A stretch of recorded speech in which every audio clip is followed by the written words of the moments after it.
Yes, I restarted my PC and other things many a times. None of it worked, and I had to renew my IP address. So that's good. It's lovely. It's fixed, and I did not cry a single time. You should be proud of me. That is, you know what? I am because here's the thing. I've done many a like handyman job and like construction thing where it has been like 18 hours of no sleep, and I just want to finish what I'm doing, but what I'm doing is currently a health hazard, so I can't stop until it's safe again. I have had those and like had to try to like wipe tears away as my like exhausted hands are bleeding everywhere and I'm trying to finish the thing. I relax via PC, like I relax via like relaxing with anime and or gaming. So when my PC breaks, all bets are off on sanity. Oh, I get like when my PC so isn't hard. working, that is when. Yeah, I'm like, so you were like, I didn't cry at all, and I'm like, I'm proud of you. Like that's very valid to me. Oh my god, so when I was doing like the big upgrade of my motherboard and CPU and RAM recently, I ran into the beautiful, wonderful issue of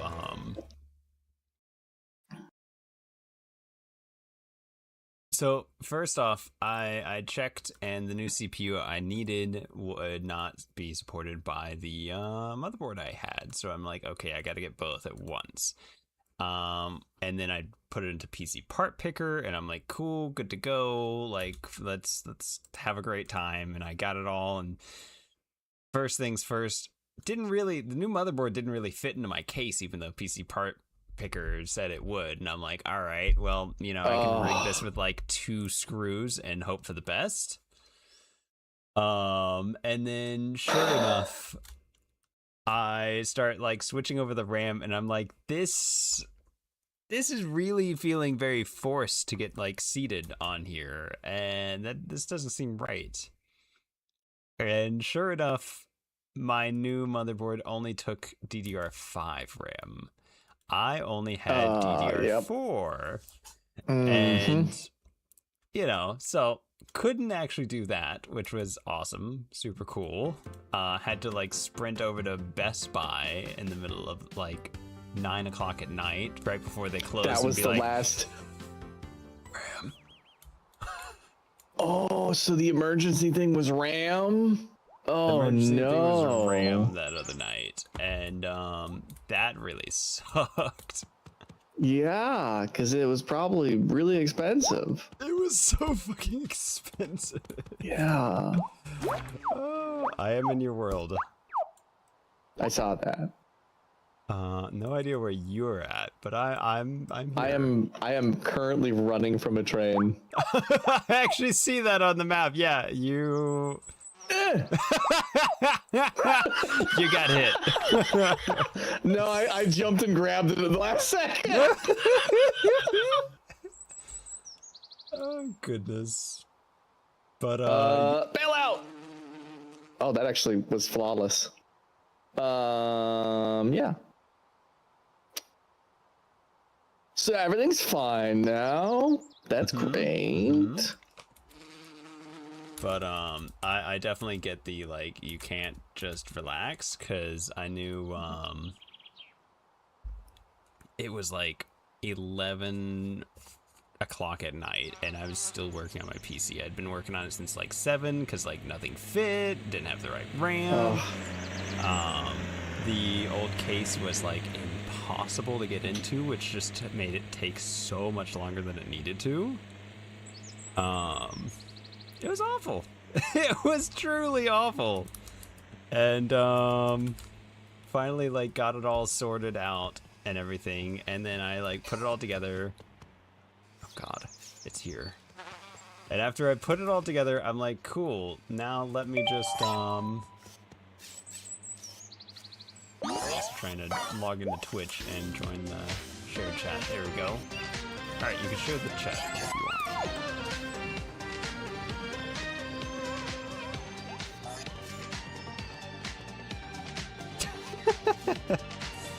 Wonderful, wonderful, thank you.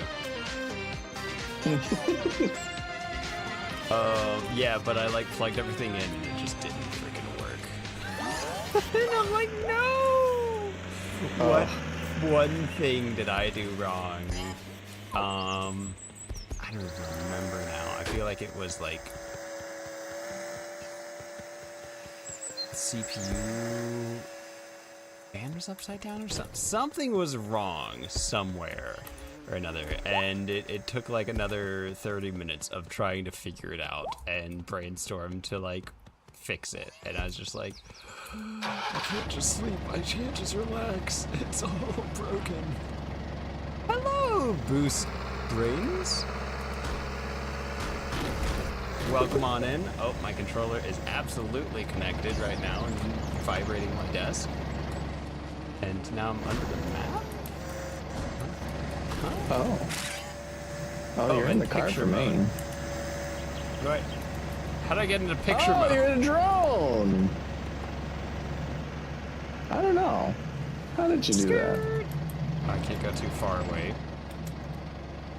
How's it going, Boost? Welcome on in. Graphic settings. Where's the keybinds for this game? Excuse me?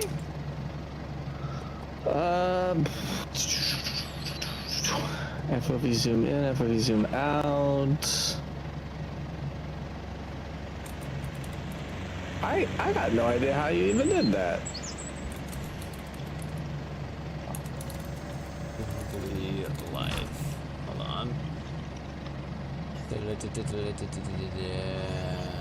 blah blah blah blah blah blah. Press the pause button on your controller. Oh, because you picked up your controller. That's funny because I don't think that's a thing in like keyboard and mouse. Okay, I re-plugged in my controller, pushed the share middle button of PlayStation, and I'm back. Alright, where are we heading? I don't know. How much money you got? A little bit more than none. That's a perfect question to ask, normal question to ask people when you're hanging on the outside of the car. You know, how much money you got? For some reason, they keep driving faster when I do it.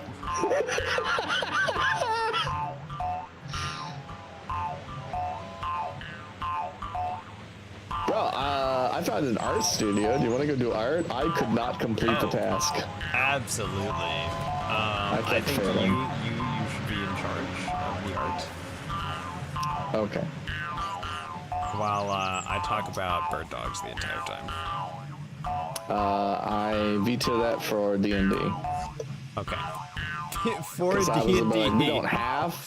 we don't have to talk about D&D, and then you were like, the other option is bird dogs, and then I was like, we have to talk about D&D. Man, that's my guilty pleasure too. You're like, hey, we have to talk about D&D. I'm like, all right, yeah. I mean, yeah. Don't hurt your noggin. Actually, yeah, no, I didn't want to talk because I wanted to like catch you and be like, hey, just so you know, I don't really rules lawyer, but if it seems like I am, I'm probably trying to figure out how I misunderstood the rule. No, you're good. I'm not sweating it. I am sweating the fact that I'm like barely hanging on for dear life on this train, but you know, beyond that, as far as rules lawyers goes, like there's a lot of rules, things change, I get things wrong sometimes, and then sometimes I just rule like a different way. Hold on, I see a park symbol on the map. Yeah, it's over here. Getting crushed. Yeah, we were talking while you were like cutting it out because of the Discord internet stuff, and I was like, that's gonna be my problem, is that because it's not rules lawyering to be like the DM to be like, oh, you are incapable of doing that, like your character cannot do that, and for you to be like, actually with this feat I should be able to, and then the DM either goes, I don't want to deal with it, which is fine, or the DM goes, oh, I forgot you had that feat, you know, give me a roll. Yeah. No, that's not rules lawyering. That is not rules. That's fine. Yeah. My thing is I will be like, you either need to tell me that you don't want to deal with something, or just tell me that like that's not how it works. Because I'm gonna be like, based on how this is worded, I feel like this is how it should work. I am and if pretty it doesn't, good of like looking over. I'll need to like character understand sheets. why. Yeah, I'm pretty good about looking over character sheets and stuff beforehand too. And kind of just going, oh, okay, this person can do X, Y, Z, and I need to be prepared for that. Or especially if Gansmalt is in the campaign, I have to look at their character sheet very, very carefully because they've always got some shit going on. You weren't even like, I'm not gonna name names. You were just like, fucking Gansmalt. Hey, back up here. There's a free gift back here. Just FYI. Okay.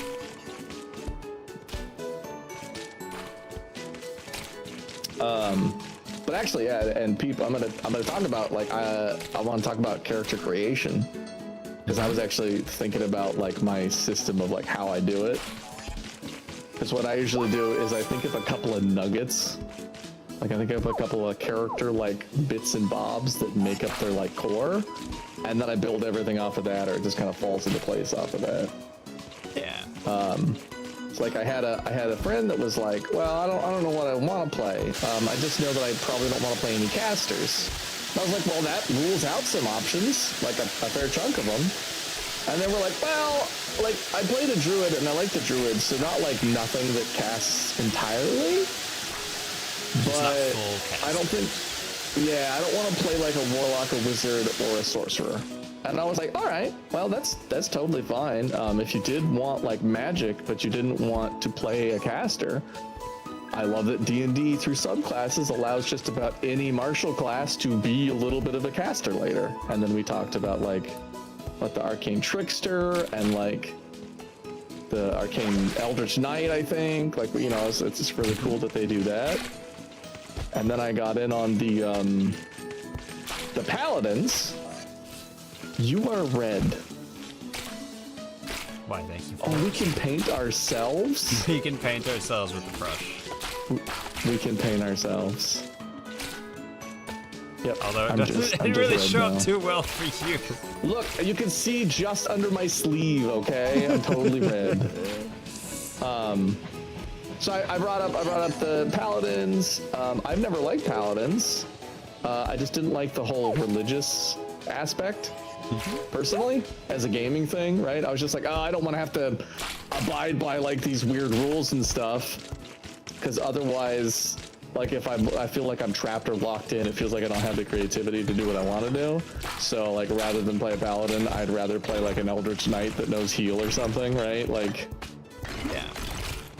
But then I saw what is it, the oath of the ancient ones, or the oath of the old ones, or it's the like nature knight.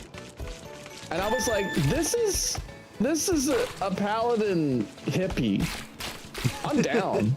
Like that actually sounds like, dude, a paladin is just like, oh man, it's just about the enjoyment of life and the warmth and wonder of freedom, man. I'm like, yeah, no, I'd play that. I'd play the shit out of that. See, that also feels like such an easy thing to fix, in my opinion, on like, you want to play a paladin or a cleric or something like that, but you don't want like the religious aspect. Okay, well, like we could easily figure out some other like shtick for why are you not like religious or something. Yeah, well, and then there's thematics, right? So you can always take something. Like one of my characters that I used in the past was a ranger. Oh, we fucked up. What are we supposed to do? So we're supposed to do only the number of paints, because you see down here at the bottom it says we have too much purple and too much black. So we have to wash it off and start over. Let's see. Can't we just touch it with And a this different is- color? It paints it, or it adds more paint. Let's see.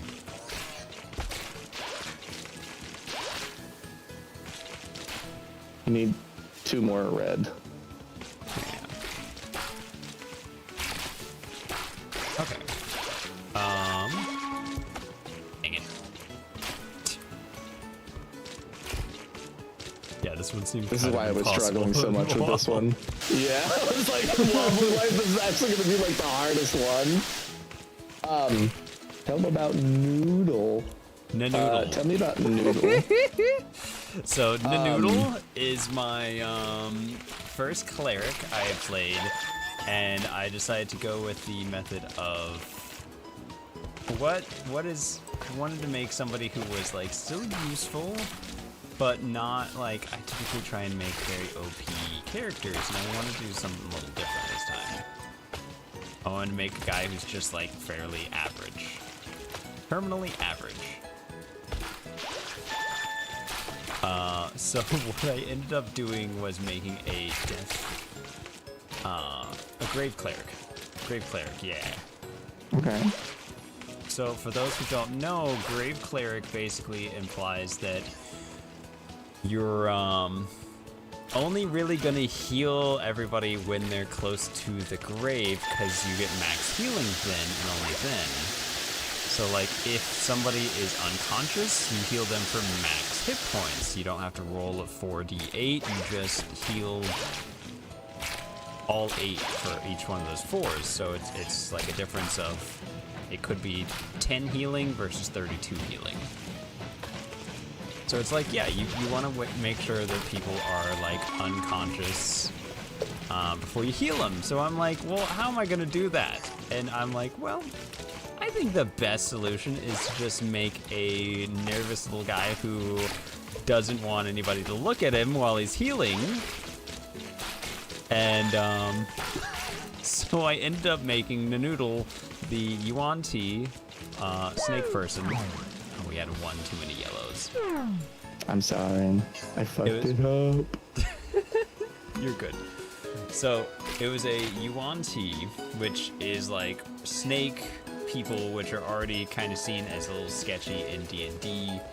And then I was like a grave cleric, and I'm like, I just want to be the sketchiest guy that is actually just trying to genuinely heal the party to the best of his abilities, and he's nervous, but like come off very sketch. So it was like my barbarian would look at me with like 5 HP left and go, "Please, cleric, for the love of God, heal me." And I'm like, "Are you sure? Are you sure about this?" And he's like, "Yes." I'm like, "Okay." And I walk up to him and I go, "Non-lethal," and I hit him in the back of the head with my mace to knock him unconscious. And then I bonus action heal him for like 40 points. And he's like, "Oh, what was that?" I'm like, it's the bonk of healing. I would have just been like, "Yeah, sorry, I specialize in anesthesiology. I don't know how to heal unless I knock you out." It's actually led to a lot of funny instances. Like another guy was That's pretty good though. He was a ranger. He got run up on and was about to go down, and he like looks over at me and yells out, "No, help, cleric! I'm about to go down!" And I'm like, "You are? Promise? Promise?" Needless to say, the party's not thrilled about it, but nobody's died. That's the important thing. But it's this like weird, sketchy, like snake guy that only wants to heal you if you're unconscious.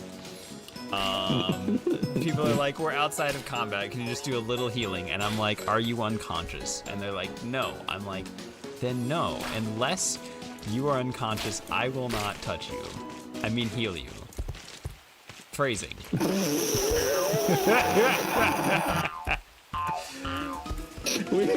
feel like we should just move on. It's fucking cursed. It could lead to some cursed things. So I do want to touch on real quick. I do like the fact that most people are perfectly fine with you changing the flavor of something. Mm-hmm. Like, as just an example so everyone knows what that means, I had a ranger, and so they know ranger spells, right? Like you shoot an arrow, and that from that arrowhead, it will sprout like vines that entangle enemies within a square or whatever, right? 5 feet. I was like, this ranger is the son of an artificer. And so they were like, what do you want to do? And I'm like, I still cost spell slots. Everything's the same, except everything's clockwork. So instead of vines growing out, it's like tendrils of like wire that like unspool with little barbs on them. And the DM was like, oh, sick. Yeah, cool. Yeah. No, though, I love when people want to do stuff like that because it like adds a little personal flavor to their character and like stuff that they're doing, and I don't know, it's just really fun to like be a little unique with that kind of stuff. So when making a character, I brought up the paladin of like nature, right? Mm-hmm. The Fey Knight. And I was thinking about that, and I was thinking about Icedale. The like, because you were like, oh, this is going to take place at a very like frozen wasteland type thing, and I was like, oh, that could be a character nugget. So if I did like a paladin of nature and they're in a frozen wasteland, there could be like a feeling of insecurity or uselessness where they're like, well, like there's no nature here. Like I'm so detracted from what I'm good at that I feel like I can't, like, and that could be a moment for character growth. And then, you know, at some point they see a beautiful sunset over like the frosted peaks of a mountain, or a small like Arctic fox or something running around, and they're like, you know, even out here there's still beauty, there's still nature. And I was like, that's a fun little character nugget. Yeah. Oh, that's a really good idea. And that's how I write the character. So I just come up with a nugget, and then like the rest of the character kind of evolves from that little chunk. And then I try to like min-max them based on that character. Mm-hmm. Right? Because I don't want, like, I have my mage tank, and I'm like, if I make the mage tank, I'm gonna have to be careful, because if I play him incorrectly, the party will eventually hate him. Right? He's terrified of like everything. He's terrified of being damaged, but he is built to be a tank. If I don't make him begrudgingly tank, he is negatively going to affect the party. That is right? definitely an easy way to get the whole party to kind of hate your character. Yeah, like your whole role is to tank, and you just never do that. Yeah, I will have to play him carefully, but I do love the idea of him being kind of put in situations where he has to frontline, or as I'm going to refer to it, frontline. Uh-huh. And that whole nugget was, he's Four a yellows. germaphobe. We're golden. Okay, one more. One more yellow. More. I'm out. I gotta. Only one. One more. Just the one. Don't fuck it Full. up. Full. Why is this up my butt? Full. Just a tap. Yeah! Oh my gosh. Thanks for your contribution. We did it. I was happy with frontline.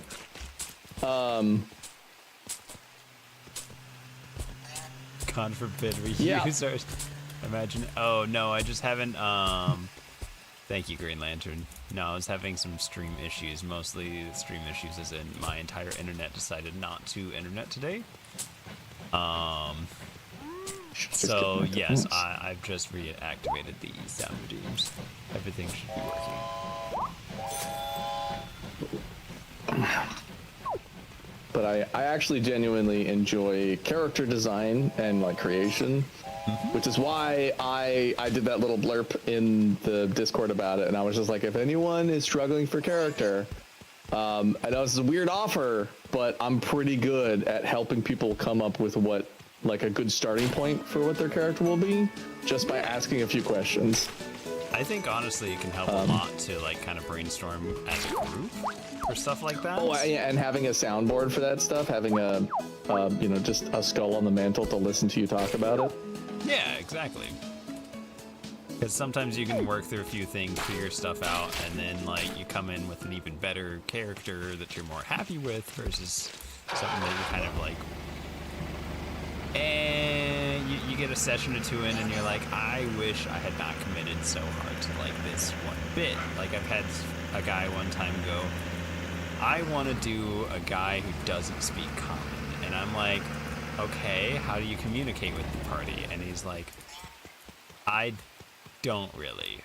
And I'm like, I don't think you're gonna like this shtick. Like, it's sure it can be funny for like a session or two, but I think in all actuality you're gonna end up hating this within like a few sessions, because like a big part of the game is hanging out with other people, talking to them, and like doing the RP. And if you can't do RP, then you're missing out a lot, especially if other people start doing RP, and then you just have to like kind of watch.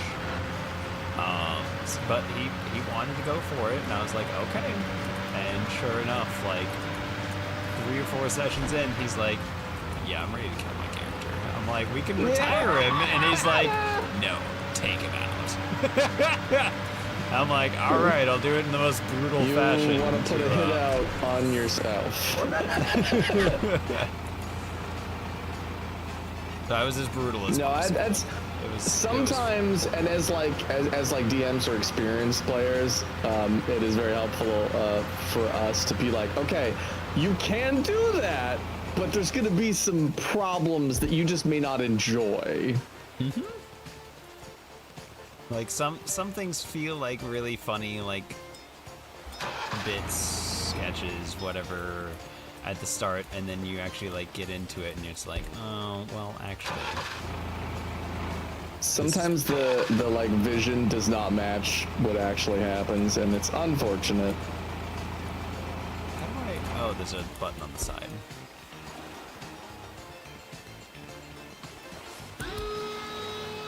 I did love that a little with Senecotton loved that. Yeah, but you had a Kenku that could like only mimic things you had heard,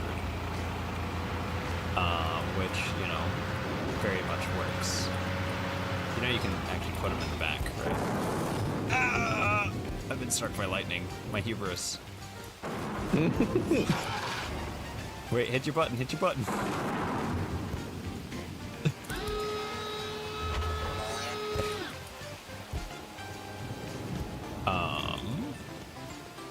But yeah, there's also, yeah, I'm just excited. Well, I don't want to get into like the details of the actual campaign on stream, because I kind of want that to be a big fun stream. Oh, I mean, same. Like, as much as I want to like lose my mind over it, I'm like, you can't talk too much about specific characters, because if you end up playing that one, you're gonna ruin a lot of like fun little hidden tidbits beforehand. Exactly. It's just so fun to like as the DM you'll know, experience it. but yeah, but like teammates and the chat will not, and that's a part of the fun. Which is why if I'm like, oh, I can help you with the character, I am like, I will get you started and then I will vanish, because I also want to discover it as we play. Yep. And then I've got the little special surprise for everybody's character that I'll help them work on. I'm excited about. I've tried it before in a campaign, and it's fantastic.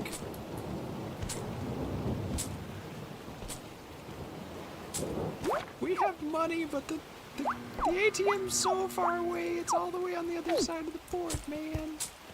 Is it? Yeah, it's this way. Plus, lightning's trying to kill us. Oh, it's not that far. It's so far, dude. Well,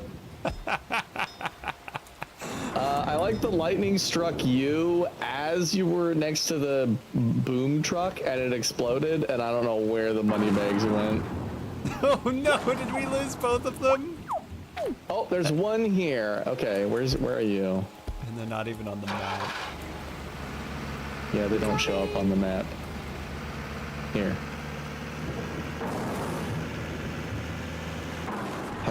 Have this one. Oh, excuse me. Pardon me. Excuse me. Hold on. The other one can't be too far. Or maybe actually it could be after that explosion. Wait. I see green off in the distance.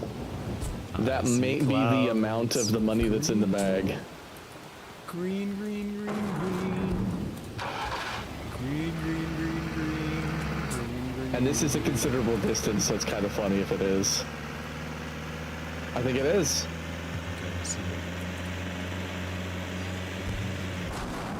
That's it. Oh my god, it got some distance. Nice. You hopping in? Nah. You want your money, or am I depositing both? Nah, you take it. You take it. I've got a lot of Earth bucks. I need more space bucks. What? But What do you mean you just need space bucks? I mean, I played a lot of this game, and they just released space like a month or two ago. So I don't have a lot of space bucks, but I have a lot of Earth bucks. So we need to go to space, is what you're telling me. We could. I think you need 500 bucks here to take the quiz to get into space. The quiz? Oh no. Yeah, you gotta go to astronaut school to go to space. No. Be honest with me. Do you think I could pass? I like that you stuck your head out of it. I like that stuck on the fishing house door with your Jello hat on. You were like, be honest with me. Do you think I got a shot at astronaut? I 100% believe you can make it, boy. I think you just go out in there and you live your dream. Wanna go fishing? Or I got distracted from space. I mean, fishing is a way to get muns. So, wait, how many? Oh, these both just have one fishing rod? Oh, would we both need our own? Oh, we're in an overfished area, so we have to go to an area with fish. Fish. Does it say? Is that what I'm looking at on the map? Is that?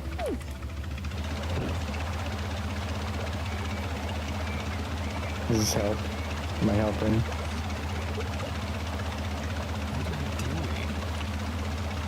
All I see is Cogsworth. Where are you? Oh, you're in the cabin with me. Very helpful. Yes, thank you. Cogsworth, hold on.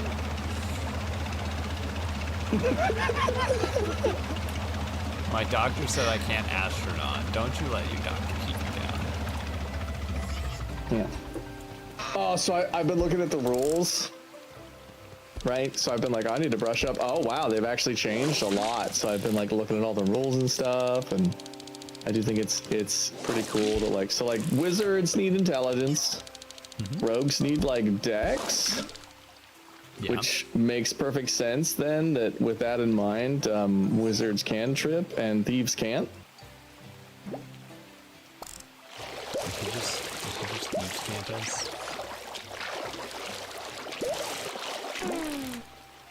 What? I'm trying to fish over here, and he's dad joking D&D jokes at me. Frickin' It's okay, I died for it. That was valid.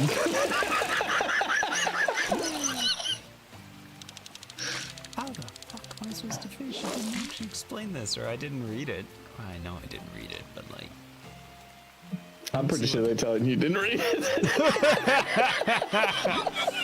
I don't give you the out. I hold you accountable. Come on. There we go. I'm figuring it out. I've fished enough times for real life, 3 times. I've got this. It is crazy when we finally hang out in real life. We're gonna have to go fishing. That's the first thing. You and me, Yeah. we're just gonna have to go fishing. We seem like fishing anything guys, else. right?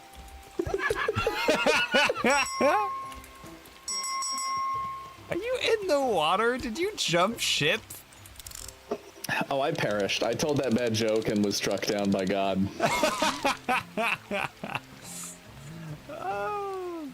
Have been enjoying it though, and pleasantly surprised to find out while some of like my favorite builds are altered, they're not bad. They're like side grades, or they lost a little bit of like combat but gained a fair amount of like utility. Yeah, my initial take on the 2024 stuff was I didn't like it. But then I looked at it more in all fairness, and I was like, hey, actually, I did end up liking a lot of it. Not everything. Personally, like I've mentioned, I still want to use, oh, I got a nice shopping cart here. I still want to use most of the 2014 exhaustion rules. I feel like those feel better, except for the one where it's like, you have 4 levels of exhaustion. You can't move. You're not allowed to move now. It's just like, well, what are you supposed to do? Just like die? You could maybe sit still, but if you're already at 4 levels of exhaustion, you're probably not in a safe place to just like sit still until you're better. So I like I feel like you could give us some better context than just good news. Wizard is really flexible and fun. Nah, my wife's just gonna leave it at that.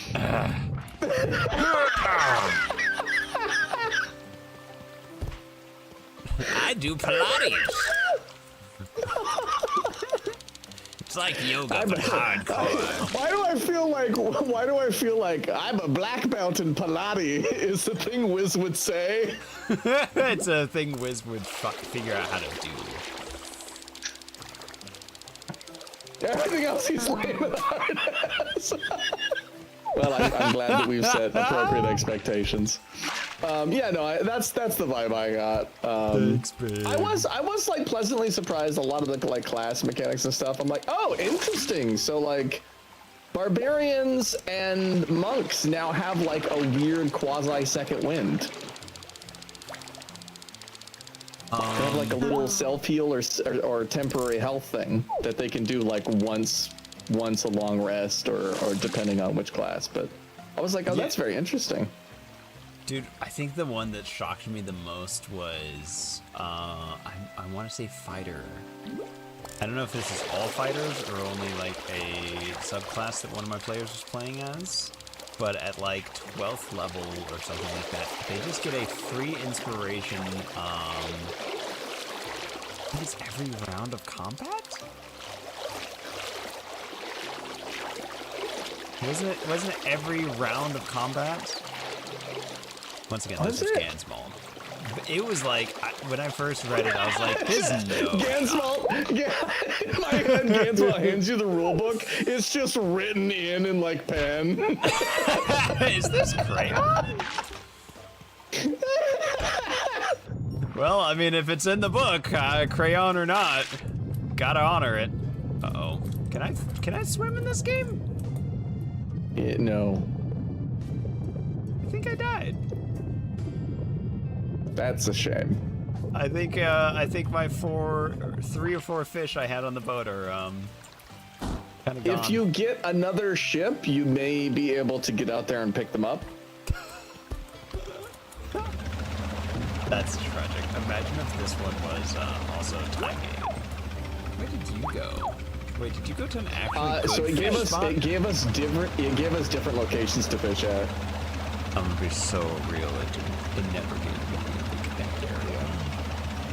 Oh, well, so I opened my map and zoomed out. Yeah. Okay, so I never saw the area. I guess I should say. You're like, I really don't like that you've made this distinction. Also not seeing my boat. Just staying losing. Oh no. It's insane, actually. We all read it. Yeah. No, it was crazy. And I was like, okay, I guess what they're trying to do is the fact that, like, I guess by 12th level, a lot of people have some pretty crazy things, and that is, like, you get 1 free reroll per turn, or per round of combat. And I'm like, as somebody who plays a lot of wizards, I guess I can, that's fine. because I definitely have wizards where like I've got 32 AC. I can misty step away from grapple. I could like burrow through you. Like you got some sick maneuvers, yeah. And then like if I get hit by something, I silvery barbs at first level, or I do the other one. I don't remember the name off the top. Oros Mark of Fate, where I just basically hit you with a nuh-uh. Or no, it's more of a silvery barbs is a nuh-uh. This one is more of a Uno reverse card, where you look at the other person and you go, oh cool, you cast a fireball on me. I need you instead to make the dex save, and then you will take the damage. I will only take it as if I pass the save. So, yeah, there's some pretty crazy, and that's like a 4th level spell, so I'm like, I guess it's just kind of balancing out for like, with what wizards can do a little bit more. And I do like that. I don't see a free inspiration for fighter on. It's not like I totally had the the new D&D manual open on a PDF on my computer while we were streaming already. I already knew it. I just thought I'd roll to the fighter. I don't see one. I do see, like, there are some things that can get close, though, because, like, inspiration is just, like, you roll with advantage, right? Or... Inspiration is you get a free reroll of anything. You get a free reroll. So there's a bunch of stuff, like Battle Master, I know, can just, like, use the superiority dice to add to their roll. So if they think they're going to miss, and their superiority dice is, like, a D10 or a D12, you almost get a second roll. Hold on, I'm gonna pull up the campaign and see if their character is still in there. Because nobody deletes. Because that sounds crazy, and I want to know what that is. It was Dengar. Yeah, it was Dengar. Okay, let me. Hi, Wally. He's your good boy. You are very good. There's if you fail a saving throw, you can re-roll it with a bonus equal to your fighter level. Nope. That's level 9. So 10th level, Heroic Warrior. The thrill of battle drives you towards victory. During combat, you give yourself heroic inspiration whenever you start your turn without it. Champion. Yep, it is champion. So champion fighter now gets a free inspiration at 10th level every round of combat. Oh yeah, start your turn without it. Okay, so like, why wouldn't you use it? That is kind of crazy. I also noticed, I thought was funny is that they were like, a lot of them are like, if you get to like 18 or 20 for a lot of these, they're just like an epic boon. You just take an epic boon, why not? And I had to go look that up because I didn't even know what those were. I'm really against it because like epic boons are typically, at least in the past they've been, after you get to level 20, that's something to keep boosting your player like past that. But by the time you're 20, you kind of want to run like one big boss fight and call it donezo, because level 20's a little ridiculous. You got the wizard dropping like 5 meteors, doing like 800 damage in a turn. Wally. Hey, Wally, come here. Come here. Come here. Come here. Come here. Hey. Hi. Come here. You're fine. I promise. You're okay. I'm about to lose this fish. Ah, I lost him. Yeah, you're okay, buddy.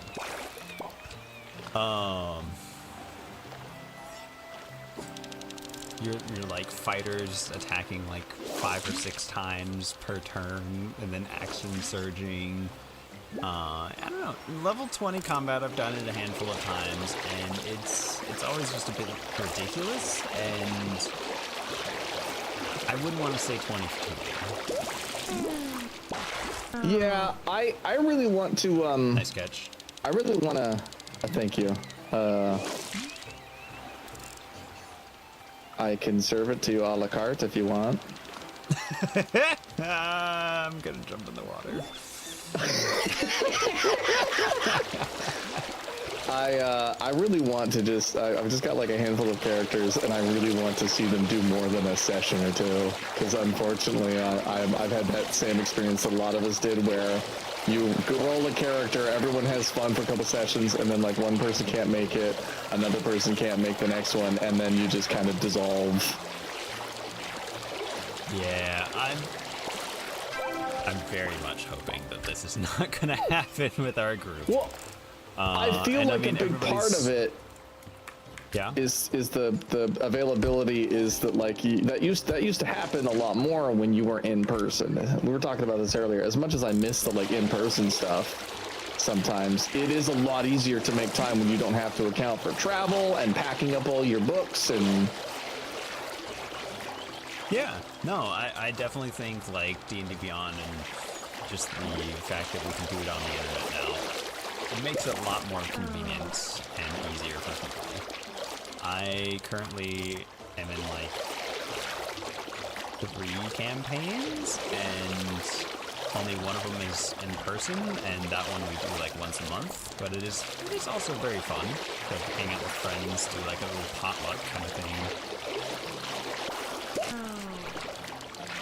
Everybody brings a different bag of shredded cheese for the tortillas.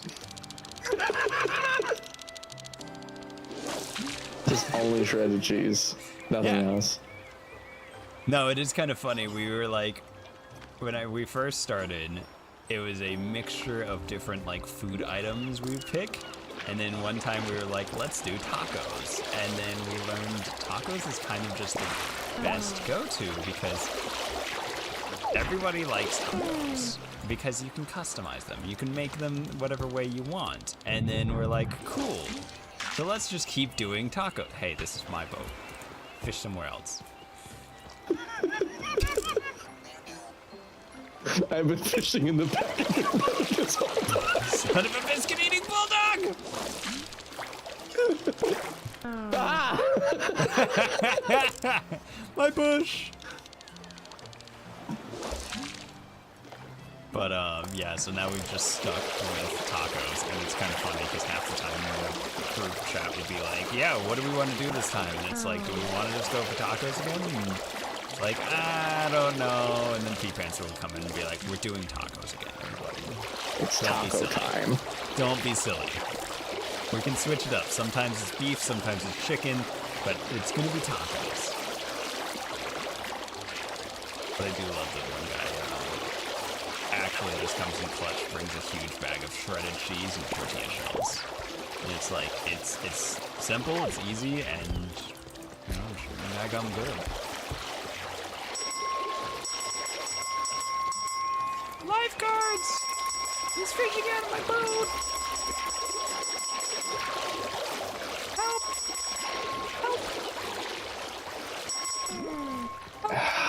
By the way, we have enough fish, we could just go to the pen now. Yeah, I was just like, I think you get more money for each fish. Well, I'm in no hurry. We're talking about D&D. That's true. And this one's easier to talk about D&D while doing rather than painting. Oh yeah, that one is. I think that one is unfortunately just way harder because like you can't mess up. Yeah. This I'm just constantly messing up as I'm thinking about the fact that champion fighters are just like constantly inspired. And I'm like, I like to give out inspiration for like everybody's doing really good RP or whoever does the recap for the last session, so it encourages people to actually take mother frickin' notes. No, just fighters are like, I don't have to take notes or recap anything ever again. I don't even have to RP. I'm a human fighter, and that's my entire thing.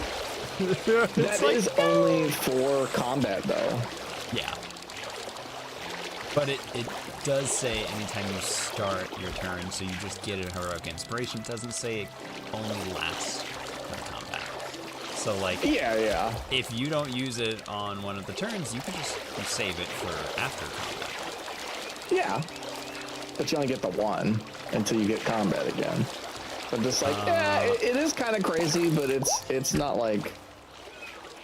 It's 1 per turn of combat. Yeah, 1 per turn of combat if you don't have one. So you only ever get 1. You can't get like 50 of them. Yeah, you can only get 1 at a time, Yeah. but if you like, if the combat takes That's like what I'm 5 saying. turns, you get 5 per Yeah. inspirations. You One- you get 1 each turn, but only for the combat. And if Yeah. you save like the last one, you can use it for something out of combat, but then it's gone until you do combat again. I'm just Yeah. like, there are limitations to it. It's not like an unlimited free supply of inspirations for everything. There are, which is why I was like, it's fine, but I really wish they would have done like, you get 1 free advantage or something other than like, hey, this player now just doesn't have to do anything to get the inspirations because I'm willing to bet that, so that is a champion. I'm willing to bet that amongst the base fighter class and a bunch of the other like champion stuff, they were like, yeah, they're probably already going to have advantage. Like, I'm willing to bet that they were like, we don't have anything else to give them. fair. And that is one thing I have noticed is that like, so like one of the things I was looking at is I was looking at the, what I remember as the totem path for the berserker or the barbarian. Barbarian, yeah. So I remember the path of the like totem, and I remember specifically the bear one. So when I went to look up what it is now, it took me a second because it's not even the path of the totem anymore. It's like the heart of the wild, right? Okay. So it used to be you would choose an animal, and they had like 3 options for the animal, and at each like tier of like you get to make another choice. And so like the first one was like the bear was like you're resistant to all types of damage except for I think like psychic or something like that. Yes. And then they had to update it to psychic, necrotic, and something else for the like the newer one. Which is kind of fair. It felt very Yeah. boring at a certain point where it's just like, okay, this one guy is just a better barbarian than all the rest as far as like being a tank. Yeah. It's like, so well, okay, too many people picked it now. and then the second one was like as a bear, you had like double carry weight capacity and advantage on like strength checks to simulate, you know, like you are just stronger. And then the third one was like, as the bear, I think, if anyone tried to move away from you, there was almost like a semi-sentinel type thing, and you impose disadvantage on anyone trying to target people other than you or something like that. So it's like, it was another form of tank type thing. In this one, it's very different. You don't choose between 3 different animals. Each time you make a choice, there are a different selection of animals. So it's just like animal kind in general and not a specific totem creature. Which I was like, bummer, but you can also just flavor that. So it's not like broken. So in this one, Rage of the Wilds has... I thought you could already bear. go like bear and then wolf and then like moose and other things. You could in the first one, but it was always bear, wolf, and whatever. Yeah. So in this one, it's bear, eagle, wolf for the first one. Level 6 is owl, panther, salmon. Oh, okay. And at 14, it's falcon, lion, ram. Where's my shrimp? I mean, I guess you just pick the salmon and flavor it as shrimp.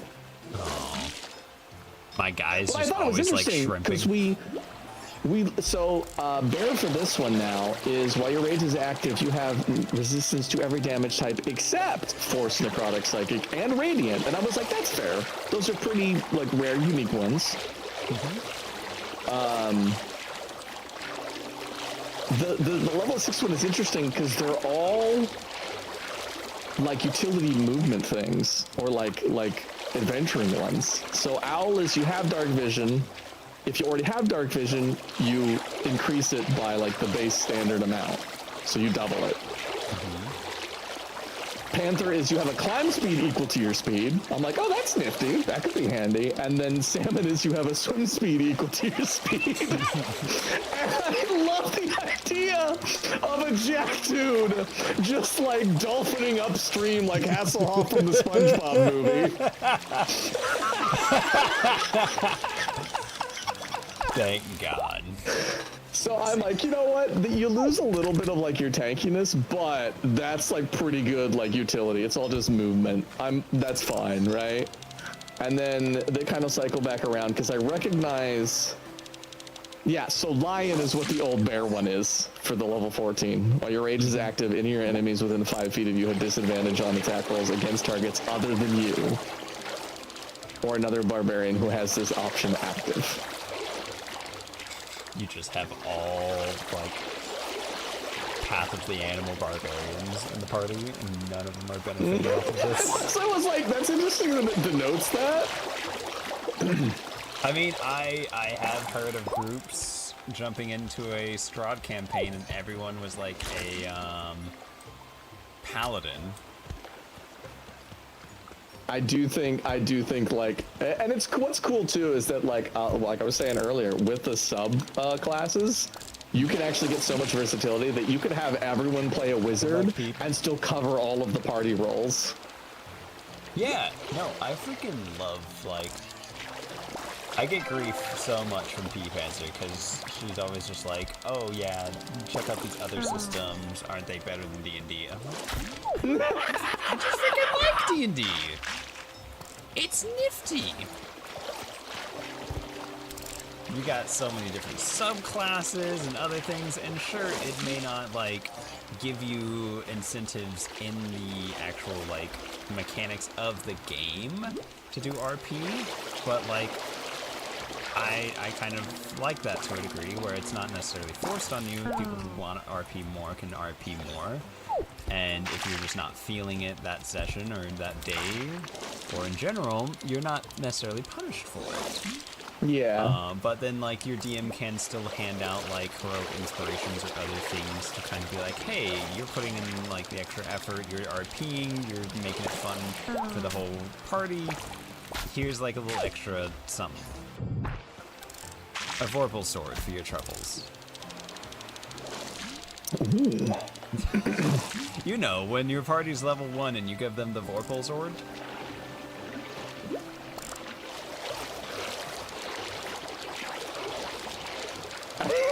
You cut out a little bit? You good? Yeah, I'm good. Sorry, I didn't realize I cut out. Yeah, I was just saying how when your party's level 1, you want to reward them with the Vorpal swords. I was, you see on my end, you were like, you know, when the party's level 1, so you cut out, and my brain filled in the scream of a dragon. Hold on, I've got a dragon sound effect I could still pull up on Discord.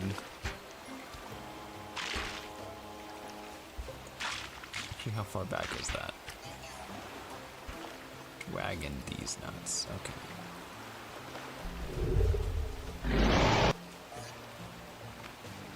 Yep. No, wait, no. I shouldn't do that on stream. Too loud. What I should do on stream is bathroom RP. There we go.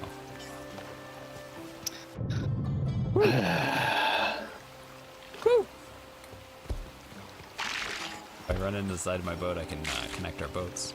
If you're gonna be like an absolute animal, at least, you know, have the decency to give us like a courtesy flush. I'm the DM, I don't have to flush. DM, I don't have to flush. T-shirts and bumper stickers win. God.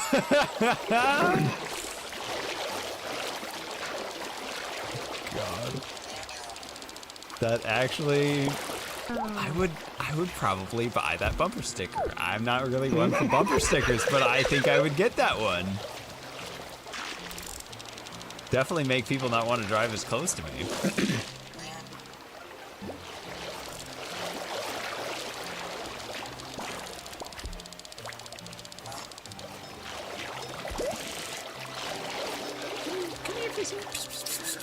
Oh, so Peep is doing that.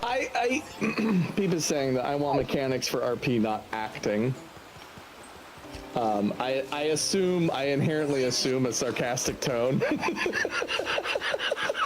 I mean, what's the difference? If you RP, you can act.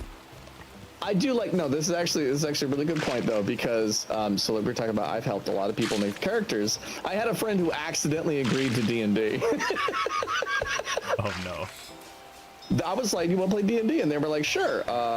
And then I was like, okay, so I'm gonna drive, we're gonna carpool. And they're like, oh, like it's a game you have to play in person. They thought it was a video game. So this post app had no idea what they had just agreed to. Bless.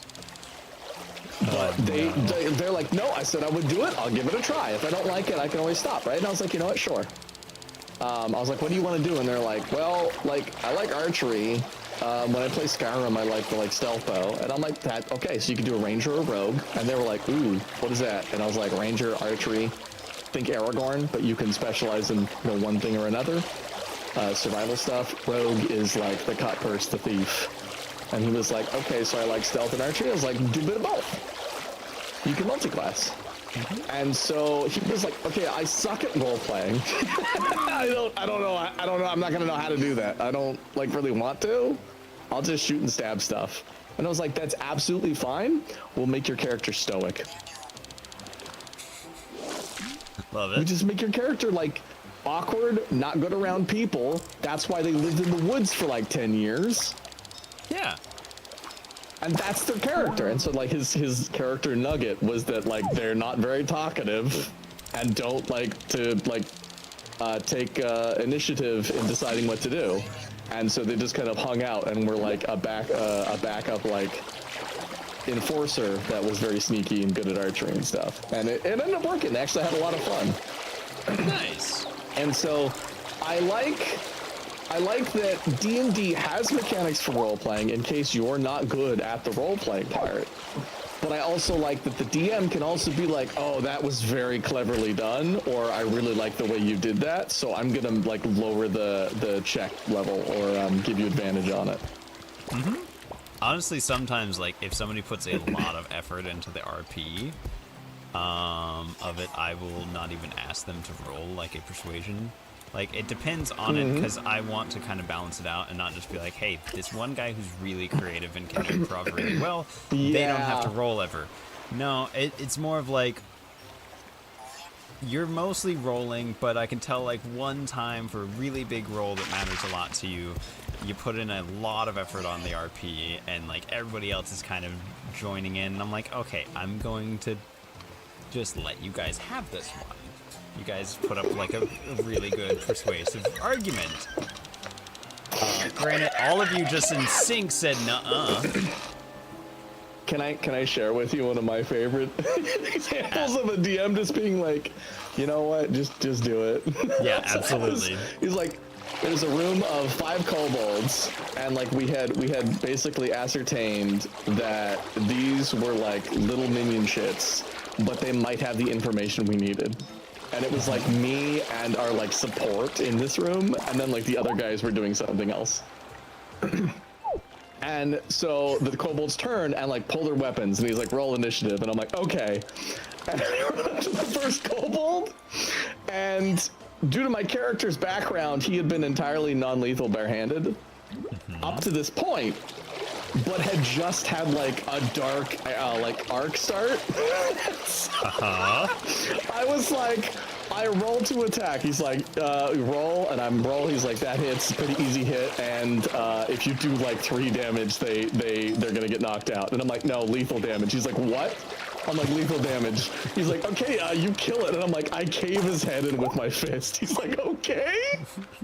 And then I say to the dead kobold, we have questions. And he's like, okay, if you want to roll persuasion, you just made an attack, so you can't do that. I'm like, nope, that's fine. And he's like, oh, okay. And then like the other like 4 attack me, and I like deflect or dodge most of them. Using like the monk trick to like catch a ranged thing, and I, instead of throwing it back, I just toss it to one side, like I snap it. And then I get the second thing, cave its head in, and say, we have questions. Oh god. I do this until there's one kobold left, and I pick it up by the head, and I go, now I would like to roll intimidation. He goes, do you want advantage? I go, I'm a half-orc, I already have advantage on intimidation. He goes, don't fucking roll. The kobold shits itself and goes, you want answers right? I got all the answers you need. Oh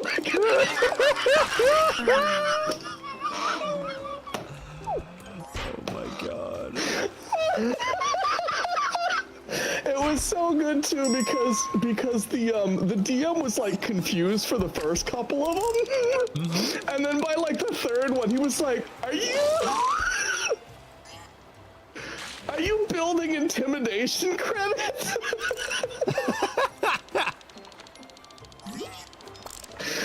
It was so funny. God, I love the like different stories that can just come out of D&D. I love it, man, and I love that it just gives you a framework with which to work.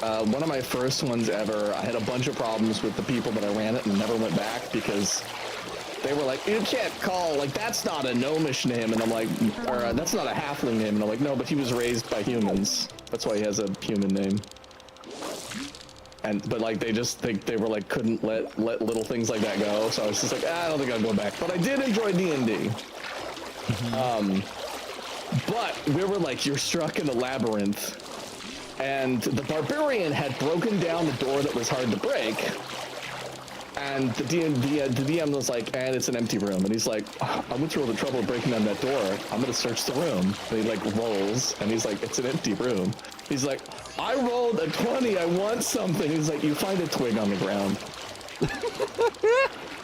And he's like, this is my twig. And then he picked it up and stuck it in his nostril for storage. Okay. We had like the DM was like super rule based and very serious, and then like our barbarian was having way too much fun. I think at one point he tried to craft pants out of a moth that he killed. Anyways, we're in the labyrinth, and everyone's like, we can't tell where to go or how to get back, and I'm like, oh my god, like, Grunk, give me your boogery twig. And he's like, it's my twig. And I'm like, no, like, can I borrow it? You'll give it back? I will give it back. He's like, okay. And I'm like, I take the boogery twig. I cast glow on the mucus on the twig, and I mark our passing in the labyrinth with the glowy boogers. Horrible. Oh my god. Dude, that's great. Normally I'm one for like, hey, sometimes the rooms are just empty. Like, it's supposed to be a realistic-ish world to explore. You know? Like somebody already rated this, whatever. Yeah. But at the same time, if somebody's really like, I need something, I did all this for it. It's like, I think giving them just something stupid like a little twig is great. Yeah, and then the fact that they like just rolled with it is fantastic.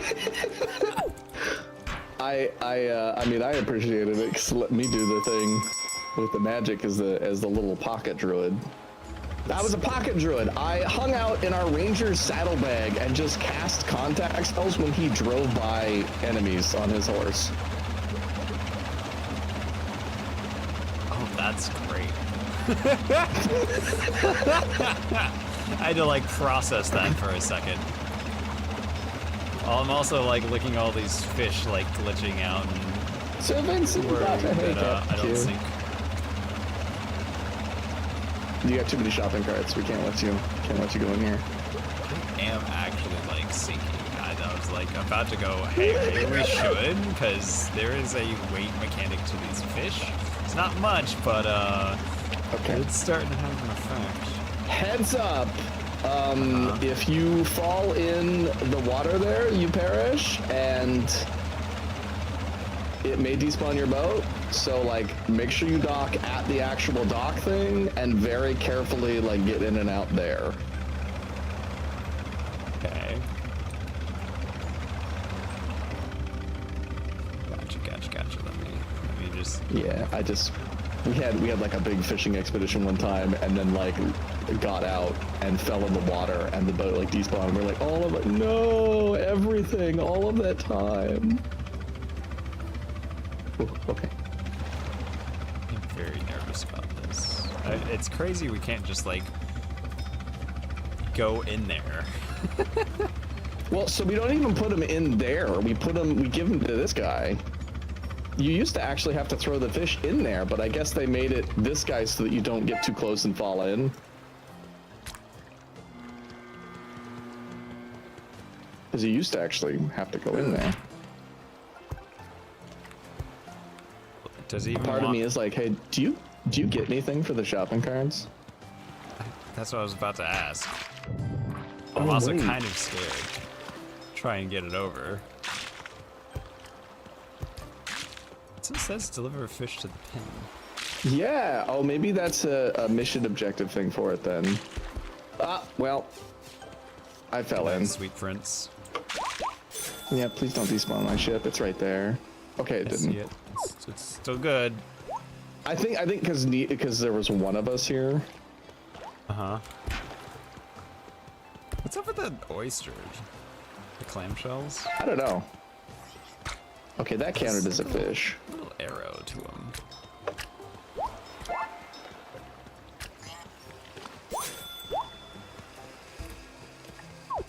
Huh.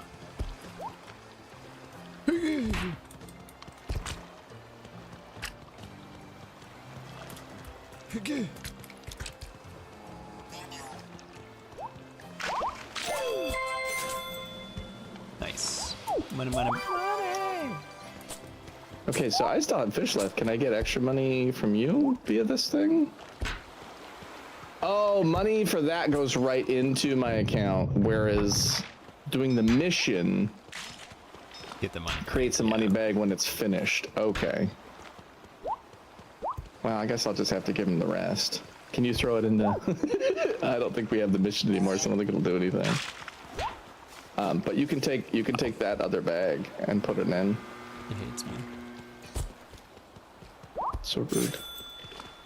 Okay, can I get my other bag that's under here that I kicked under? There it is. Ooh, almost Yeah. fell. Good. Have $1,000 in the bank. Yay! Hey, we can go to astronaut school. School? Hell no!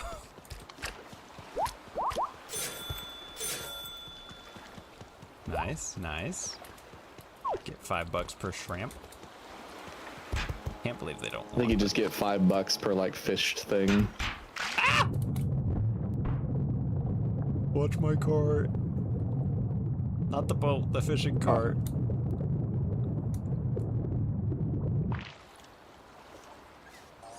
Wow, this is a really long death animation.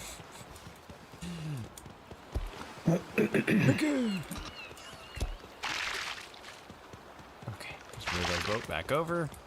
Good to go. Grab some more fish. I am down to try some astronaut school after this, though.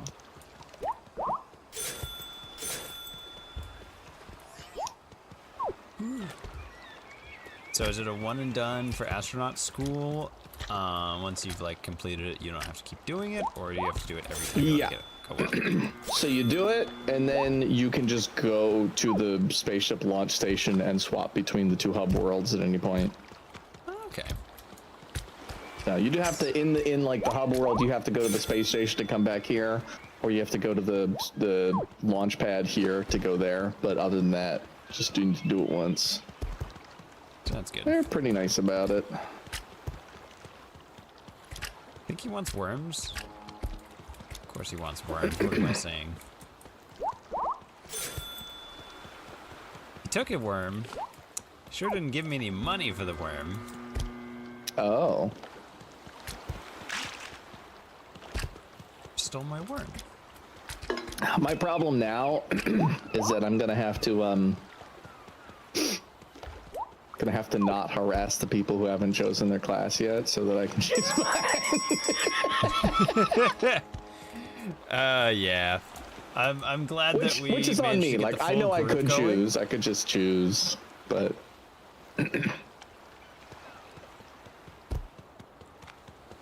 I am glad we've got the full group going. Now I just need people to like figure out what they're gonna do, which is why I want to do like a session 0 off stream sometime soon to help people go over like classes and what they're doing, and then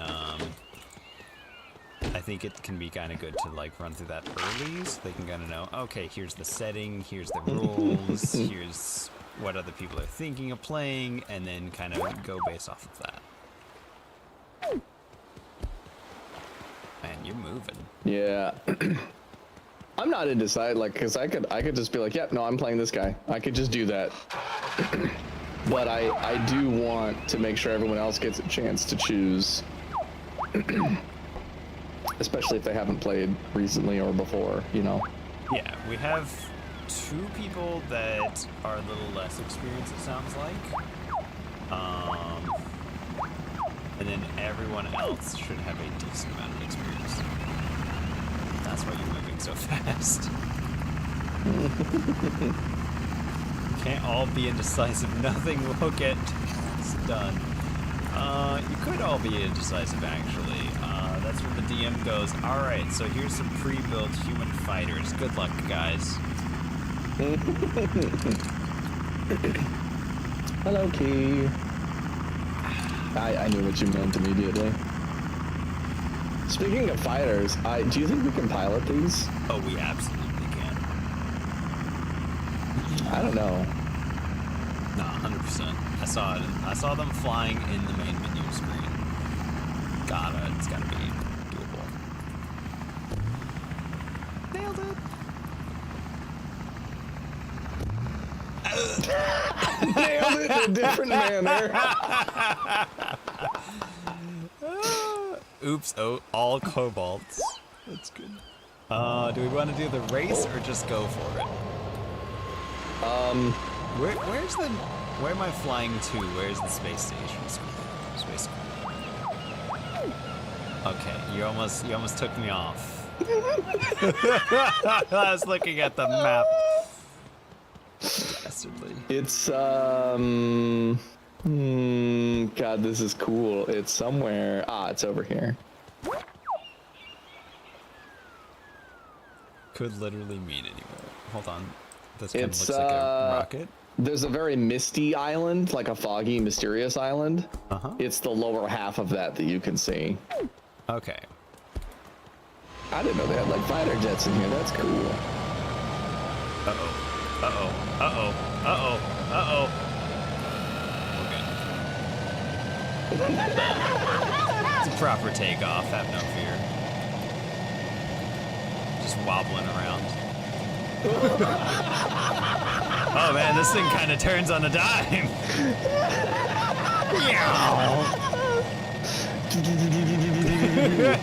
I am testing, and it does not have guns, tragically enough. I can play my disco ball. Skirt! Wait, wrong vehicle.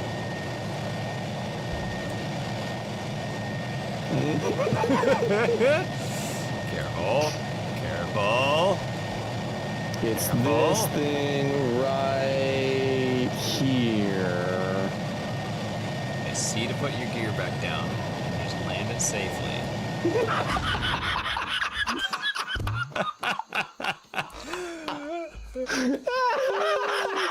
I like that we both knew the objective.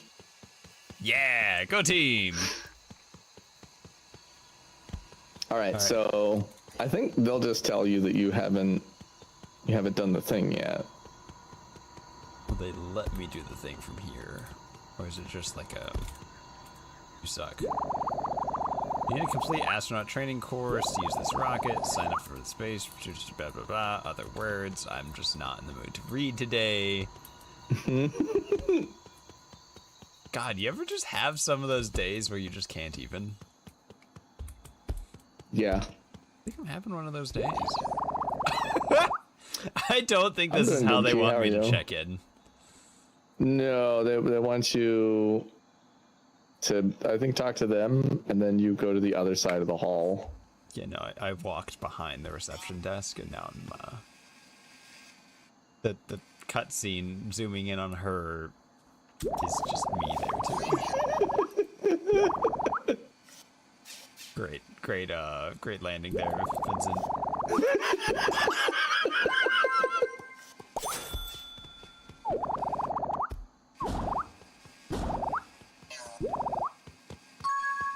All right, she said other things, so who knows? I've got a thing now. Yeah, you gotta go like directly across here to the other one. Yeah, and then they'll have like a series of classes and courses, and you talk to these people. Little smooch this guy's bald head. Mwah. And you come in here and talk to him. This guy's trying to give me lore. How dare. Hello there, take a seat, we'll get started. Oh god, oh no. Okay.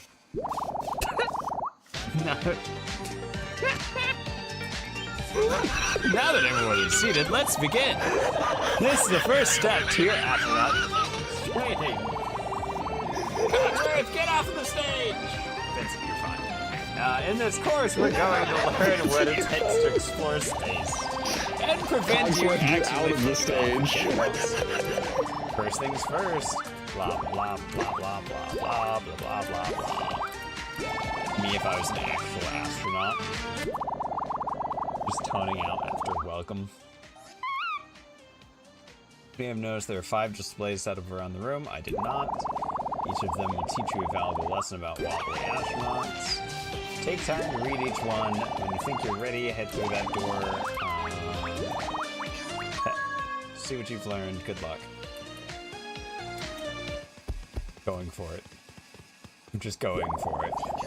We don't need to learn things. We're going to just experience it. Okay. Question 1. What must you always wear when going out to space? Probably knee pads, but I'm gonna go with the space. Okay, that's right. Stops your head from exploding. Who runs the Wobbly space station? I mean, Space Force feels not like the right game. I'm gonna go with Space Cadets. Although Granny, it could be Granny. Correct, it is the Cadets. Okay. What currency do Wobblies use in space? Cyber dollars, wobbly dollars, bottle caps, space credits. Probably just space credits. That's the right answer. Space credits. You've flown too far away from the space station. What should you do next? Panic? Turn around? Sit tight and hope someone rescues you. Continue flying into space and hope for the best. Oh, I need to pass this to get into space. Just turn around and fly back towards the space station. Get out of your spaceship. Correct. You should get out of your spaceship. What stops Wobblies floating away from the space station? Gravitational fields. Holding on to the handrails. That would be nuts if they make us do that the entire time. That's right. Small gravitational fields. Knew it. I passed the test without reading anything preemptively. Let's go! Congratulations! Imagine this would actually happen every time in like college. You pass the test, your buddy just walks in with a disco ball on his head. Sir, the test isn't even over. I think I'm stopping you from getting in there. Okay, I just kind of like felt like I was in there and it worked. Get some more water. Welcome to the spaceship test room. When you've learned the basics of flying a spaceship, use our ship simulator. There's a weird guy stuck on it for some reason. He's safe and sterile, we promise. Okay, don't know why the second part need to be said, but yeah. We've improved. I'm part of the test! Alright, well, time to get in. keep trying to Can you do hit F on it? God, what's This is not human fall flat. No. Yeah. I keep trying to human fall flat, like climb up things. Well, I'm just supposed to press F on him. You ready for the simulator? Jump on board, we'll get started. Oh, okay. Start the engines, retract the landing gear. Oh boy. This doesn't seem like much of a simulator. It seems like a real ship that's just kind of inside. You're a natural. I can press the W key sometimes when chat hasn't banned it. Rotate the ship. Hold on. I need to... No! I was turning up my mouse sensitivity. Darn you. Come on. oh. Come on. We're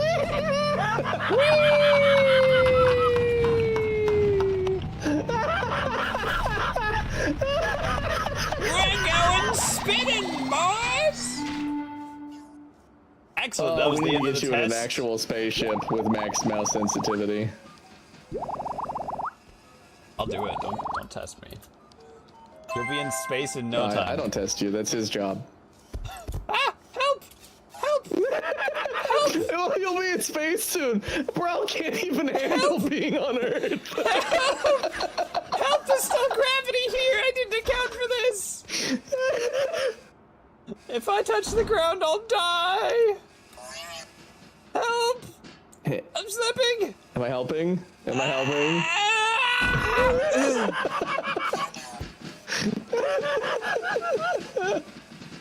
Oh my god.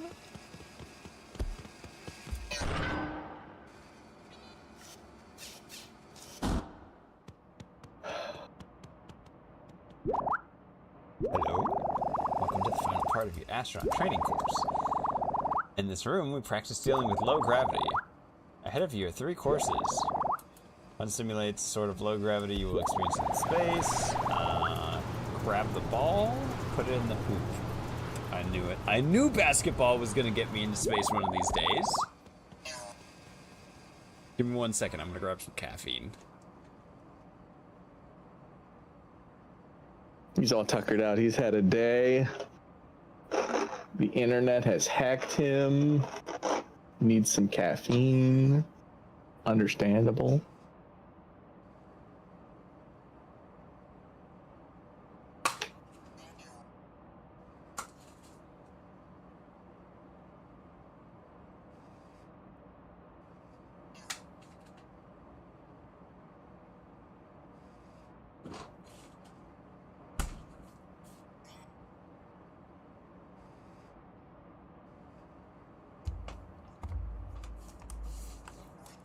Okay.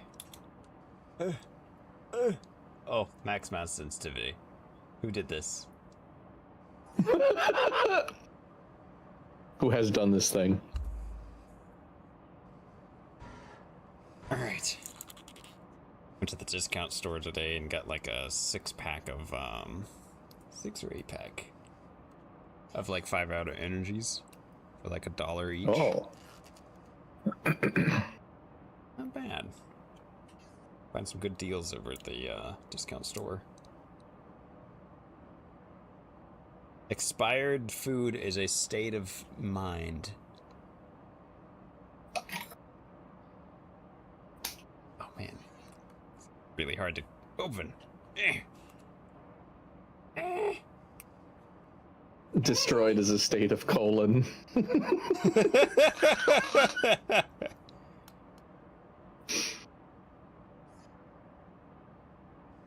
I'm bad enough at punctuation. I don't need to be trying to turn a part of my body into a semicolon. Oh my god. Are you sure that's the last joke you ever want to say on our collabs? Well, hey everybody, that D&D thing we're doing, there's a new opening just now available.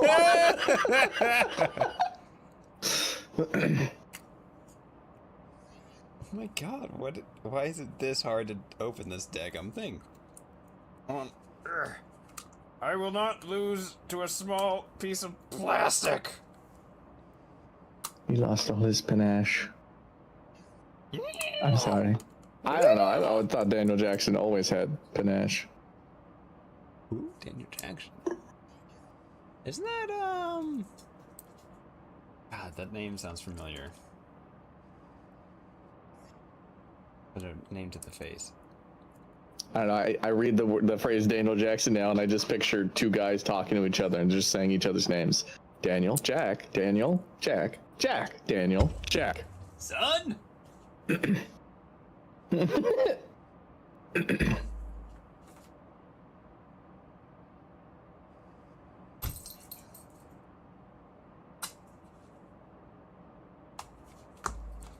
Okay, had to close the blinds real quick. The in-laws decided to start measuring right outside the window, so I'm just kind of like looking into their eyes as they're measuring things, and I'm like, all right, yeah, I don't know about that. Okay, we're back. Got a little caffeine. Seems to be a disco ball on your door. It's the easiest one. If you struggle to get up this, you suck at the game. Okay. I don't know if you really needed to say all that, but yeah. It's a little unnecessary.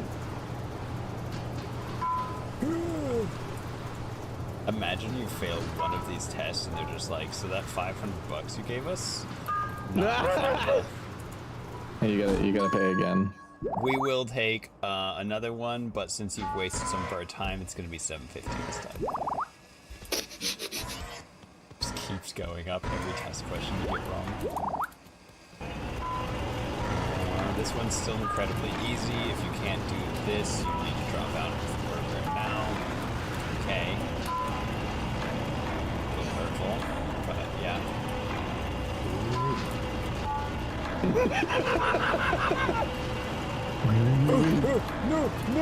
No!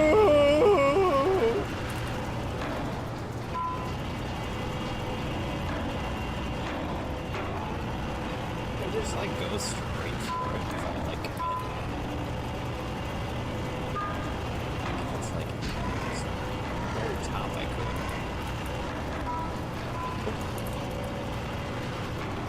I gotta be a little more in the room with the thing. Here in this episode, family loss is compassion.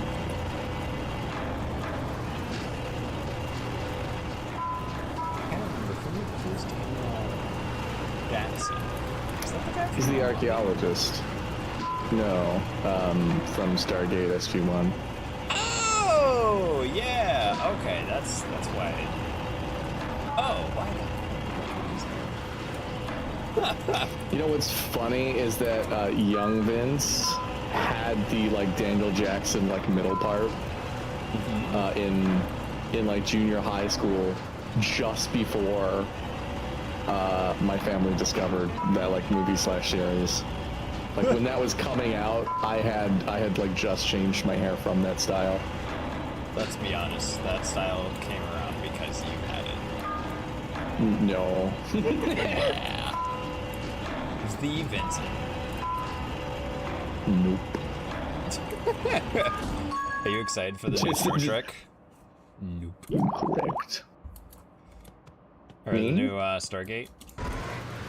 The new style, that's right. They're not remaking it. They're bringing in like the old director and everybody, and they're just making it like fun. I don't know. They better. The problem is that the last thing they did that had continuity to it was ass. So, Which like, thing? we either have to pretend, like all of us, including the director, that never happened. Which thing are we talking about? It was like Stargate Universe or something like that. It was like the third season, the third show they tried to do off of Stargate. So they had Stargate, it was good. They had Atlantis, also good, though different. And then they had Stargate Universe, and it was just abysmal. Completely changed the like pattern of the show, and was a hot mess. And a lot of people. I've never heard of Universe. Yeah, there's a reason. Nobody gave a shit. It sucked. But if they try to like come out and do like a continuation, they either have to just like everyone pretends that never happened, or we just like never mention it, right? Like it happened, but we don't talk about it. I'm willing to do either one of those, honestly. Yeah. No! Dang it. Last one's actually giving me a little bit of a hard time. What about the remake of The Room? I don't know about this thing you speak of.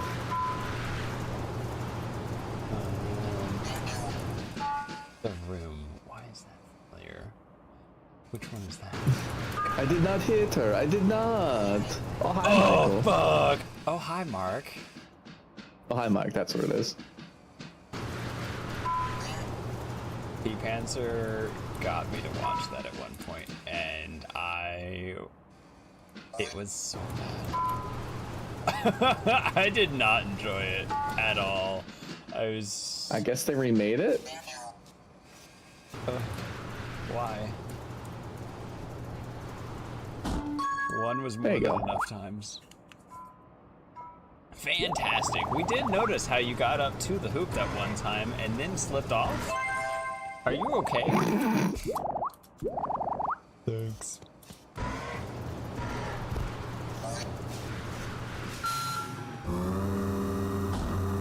Bye.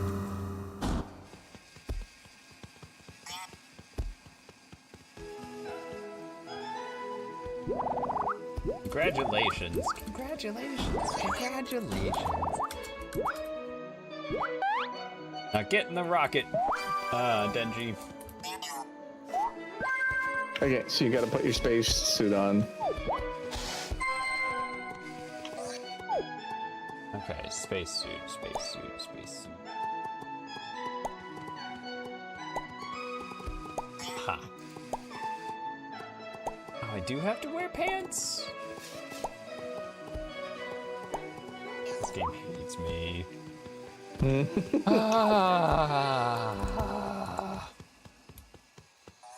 It is also crazy that P-Panzer watched it a good, like, 6 to 10 times.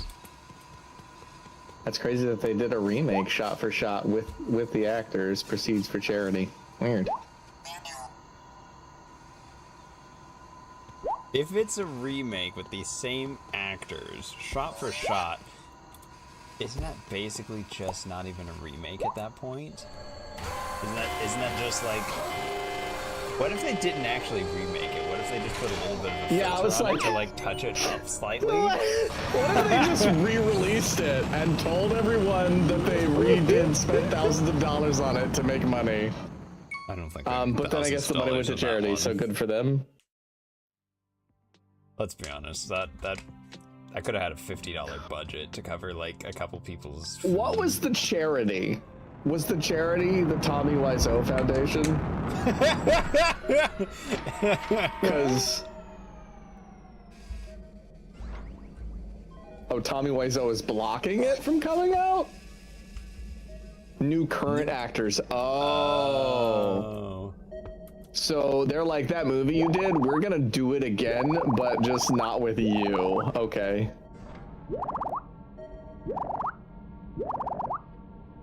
Space station is divided into 3 areas: spaceport, space mall, space hotel, space capitalism. Upper level, you find the captain's bridge, space cadets work from, space mall, all the shops you want. Spend your space credits if you had any. You pour a piece of space hotel, parent apartments to buy. Starter space. Okay. Space diner, but you're not allowed to take off your helmet or you will die. Okay. Whiz. Vincent. Whiz. Vincent. Look. This robot, it loves me. Hooray for Wobblies. You look great today. I think it's talking to Cogsworth, but don't tell him, Chad. I feel today is going to be a good day. Isn't that great? There's always something to smile about. That's awesome. I can't believe this thing loves Cogsworth so much. So, one thing real quick. Mm-hmm. So you can set your helmet and you can set your outfit. So when you go through these airlocks, it will switch automatically back to your helmet. Okay. So if I push this button, you used to have your jelly hat on, but it's underneath your helmet. You see? Okay. I could take off my pants. Good. Theoretically.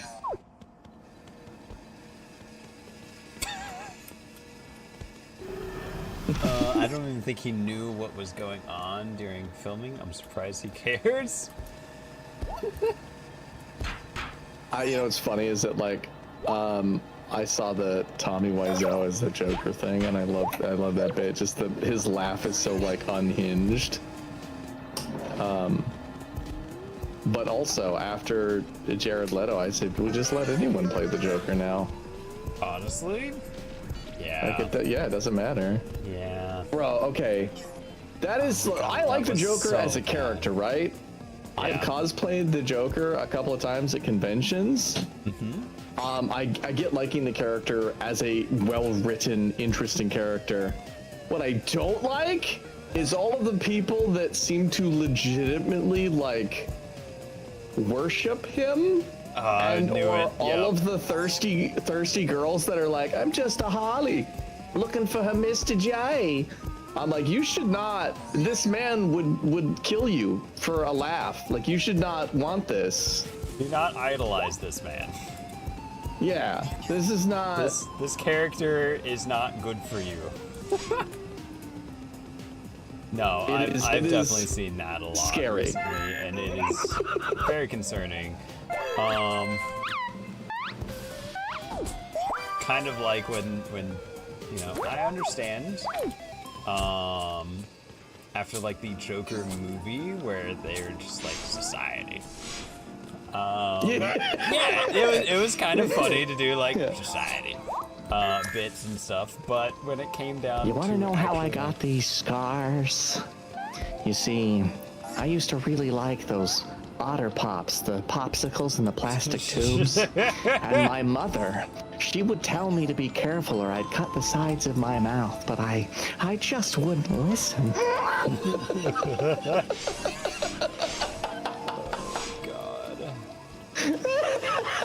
You're not wrong, bro. That's exactly what it is. Wait, come back. I want your space cleaner. Oh, we're perfectly the same speed. No. Come back. I'll try and cut him off. Hold on. We'll get him. We'll get him. It's definitely a cult classic. I don't. Maybe I'm missing something, but I don't. Yay! Gimme. He's like crying. He's like crying and waving his hands back there. We just committed a crime. We're playing Grand Theft Auto in space now, baby. Oh my god. I don't know. Like maybe I missed something, but I don't know how it got so popular. I don't know if like the actors were well known and I just don't know actors, or like I don't get it. I never figured out why it was just so popular. That is an interesting sentence that Peep just said.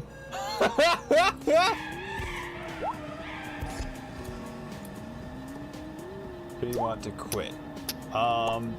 Is it just the one suitcase this time? Yeah, it's random. Sometimes it's like a really big one, sometimes it's a single backpack. Okay.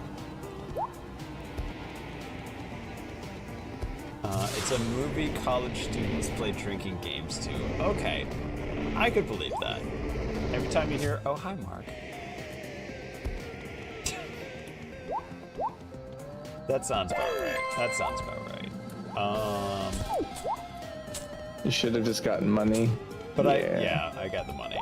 I do need to read out Peep's message, just in case anybody's lurking and didn't get a chance to read it. At the end of the movie, my friend turned to me and said, "This is just like Iraq," and I still don't really know what he meant. Yeah. And you never I also will. don't know what he meant. And you never will.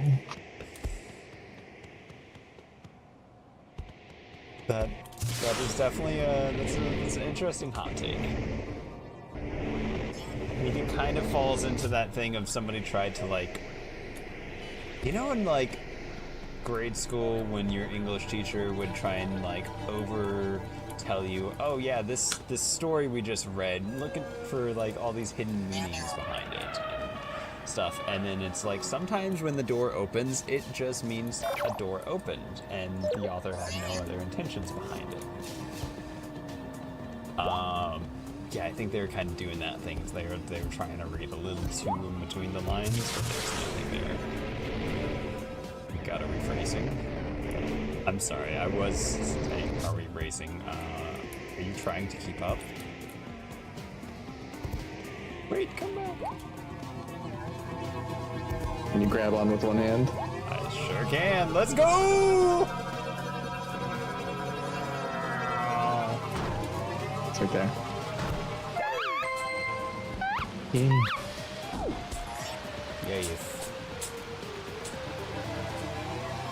Here, you wanna hold on to both monies and I'll drive us? No, you already got it. I think it's a one-person seat, and you can't hold on to stuff while you're in the chair. Oh yeah, you couldn't hold on to two things. I don't math good, okay? Shut up. I'll also be your DM. That's fair. That's fine. Next, like, extended period of time.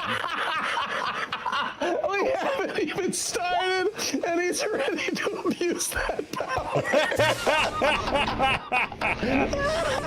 You're damn right I am. That's so funny. Oh god. Where's some of these other jobs? I really like too, you're really just trying to stack, like you're trying to min-max your character sheet IRL right now, because you're like, look, I'm gonna be your DM, it's also my birth month, like. Exactly! See, you get it. You get it.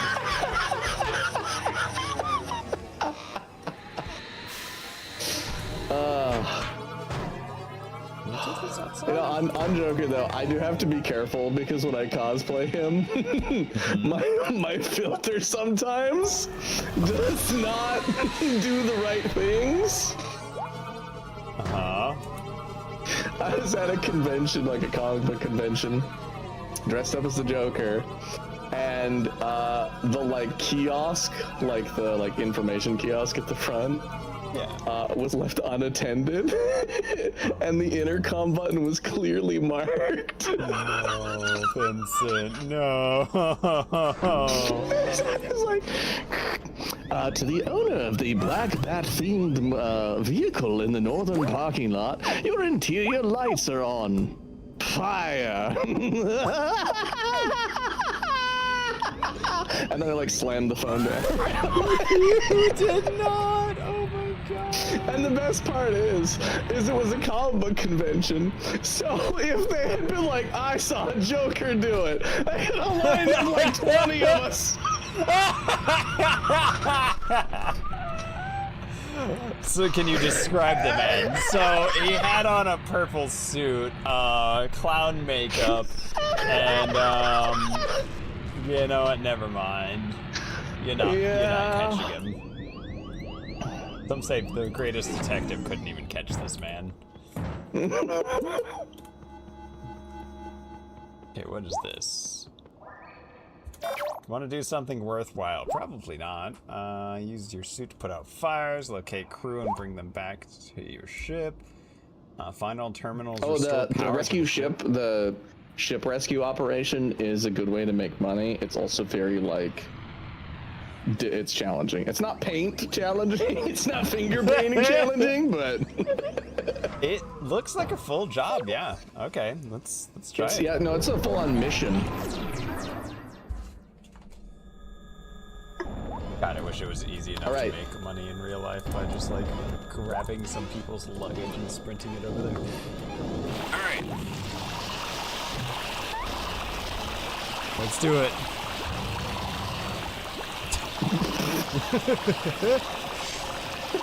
Fucking phone trail. I gotta be able to find my way back.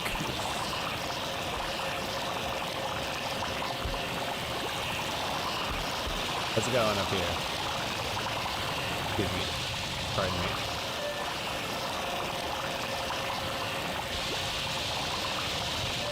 Got it. Alright. There's no map or anything that actually tells us where the fire is, right? Yeah. Okay, I found another one. No. I got a thing. Did a thing.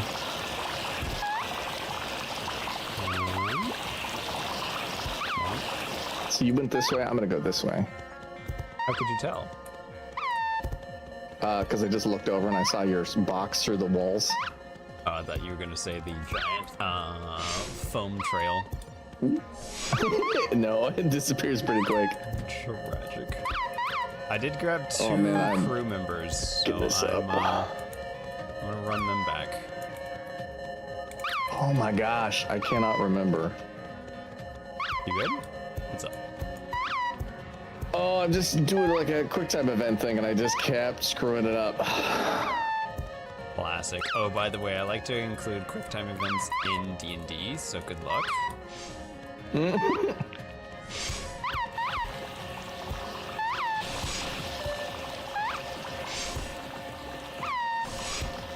What the? You're like, I will immediately misuse my authority. And in my brain, the funny thing to say was, it's like, how high of a roll do you think it would be to intimidate the DM? It's pretty easy, actually. That's an easy one.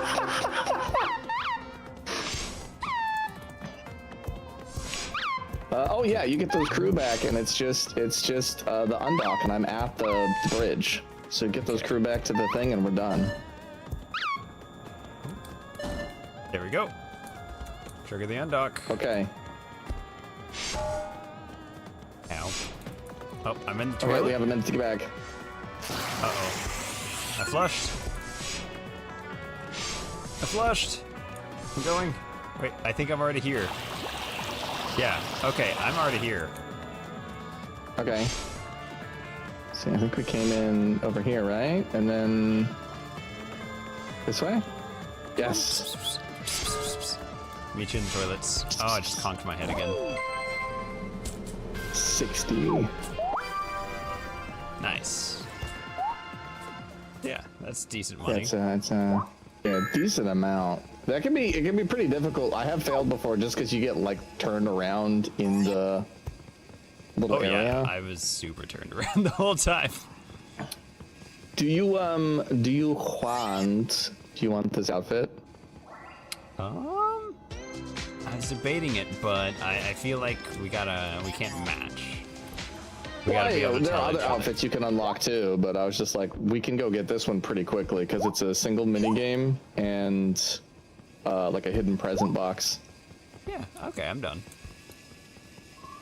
They did take away your Okay, I think I have a basic. Yeah, I have like a shit chip. You're gonna have to grab on, Joke's on you. or I'm gonna have to grab on. I'm not even grabbed on. I Yeah, am stuck in the wing. I spawned it on you. I hope that's okay. Oh, you spawned your starter ship and it took the place of mine. Uh-huh. I now understand. It's okay, that engine doesn't turn on anyways. Yeah. You can just kind of sit in there. Oh look, it's a No. Starlink satellite. Come back to the space station. Your internet cuts out again.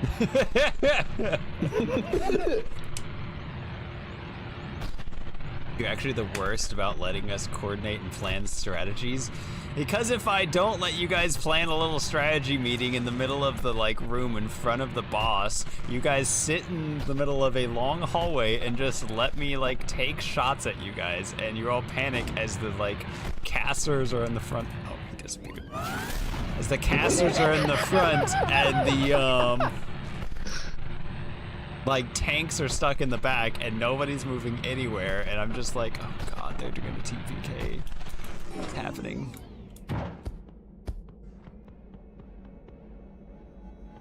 So yeah, I definitely allow the use of some strategizing.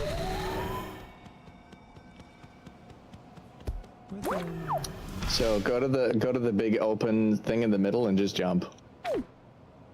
Okay. Yeah.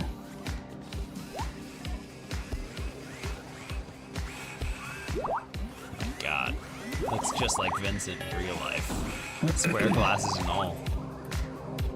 Best dancer wins credits. It didn't let me. Okay. Oh. Good luck. Oh, I wonder if only one can do it at a time. Maybe.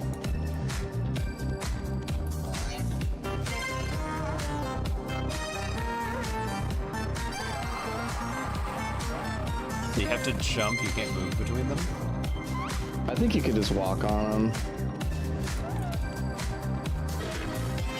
No, Oh, I didn't like that though. you do have to jump. Oh, that one I walked though. And Oh, it's you when? kind of jumped. When it's like fully lit up. So I think it just ends up working better when you jump because it's timed.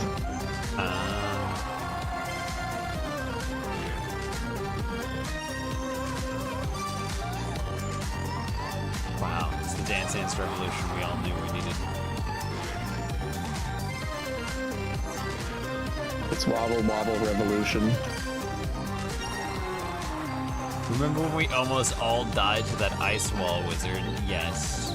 I'll do it again too. I'll do it again. She didn't even do anything. Yeah.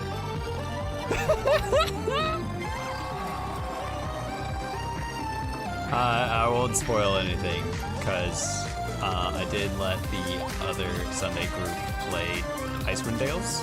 That was the first campaign I ran, which is why I'm running it again, because I've never run 2 campaigns at once, and this is going to be an all-streamer campaign, so I wanted to do a campaign I was familiar with and confident with. Which is why I picked this one over like maybe a shorter one or other things.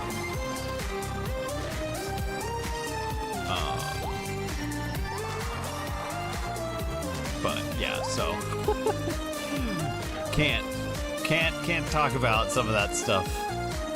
So I'll have to see if it comes up. Yeah. I'm also I'm in the debating. same thing, right? Yeah, I'm also debating running Right, it I into can't like a think. two-parter, because there is a like halfway point where we could potentially like take a short break for like a month or 2 and then come back. But I'll kind of see how. Like, I did want to ask: is there a plan or a way that we could can see if you could do it now? Sorry about that. Is there a plan or a way that we could do Icewind Dale, whatever? Oh wow, it just takes over my screen. Okay. I am dancing. Oh, it did it for both of us. Weird. That's weird. Hope my money's still there. What were you gonna ask? I was gonna ask if we can do the campaign as it is, right?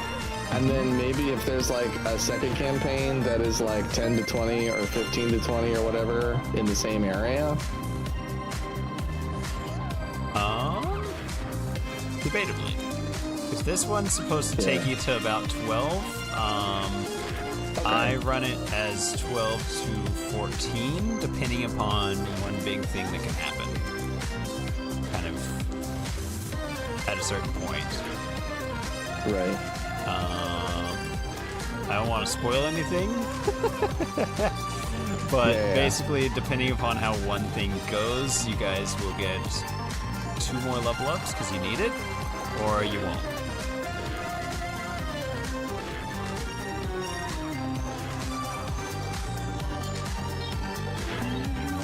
Like I said, I've only ever gotten to play most of my characters for like a session or two, if that.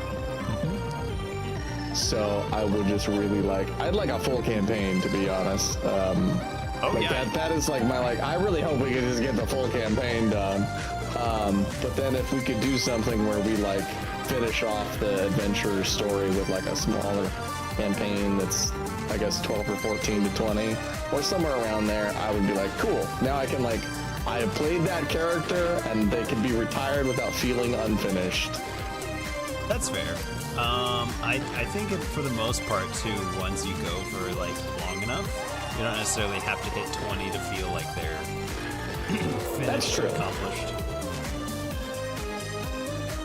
Like I said, I don't even think we finished a campaign, so a part of me we may get to 12 or 14 and I'm just like, okay, good job. I can play someone else now, that's fine.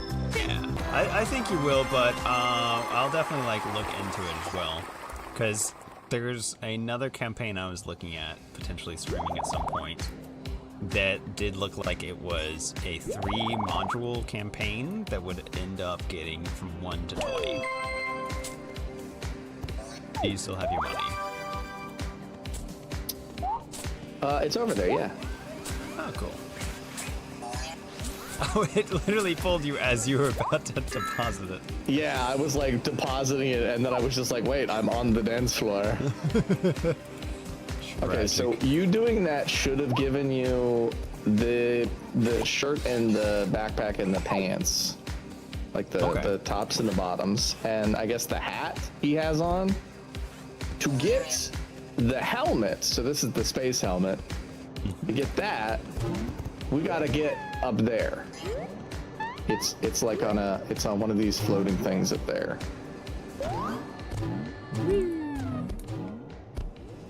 I am unconscious again.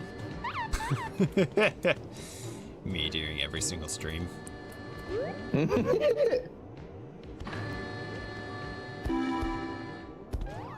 Ah! I'm not entirely sure what I'm supposed to do to get... Where am I going? You see those discs?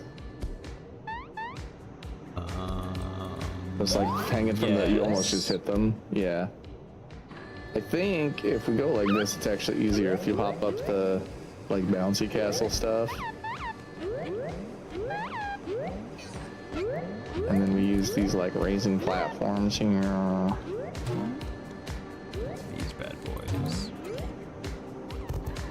See the mallet here, so does this do anything? Yeah, okay, this is a way to get it.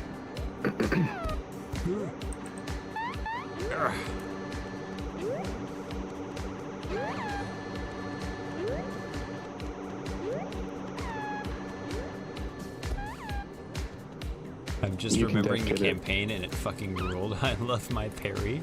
I think that's supposed to say party, but yeah. Yeah, no, it's great. Got it. Nope, nope. Yes, got it. Nice. Oh, that's not you. That's a small child dangling for their life. Fall! Fall! You can take the hold to the Underdark and start a new campaign. Yeah, so I went base. Oh my god. Base module, because part of the reason I run modules right now is because I want to experiment with other stuff that I've not I wouldn't normally run to get out of my comfort zone, try new things, so when I eventually do run some more homebrew stuff, I'll feel more confident with and be doing a lot more variety.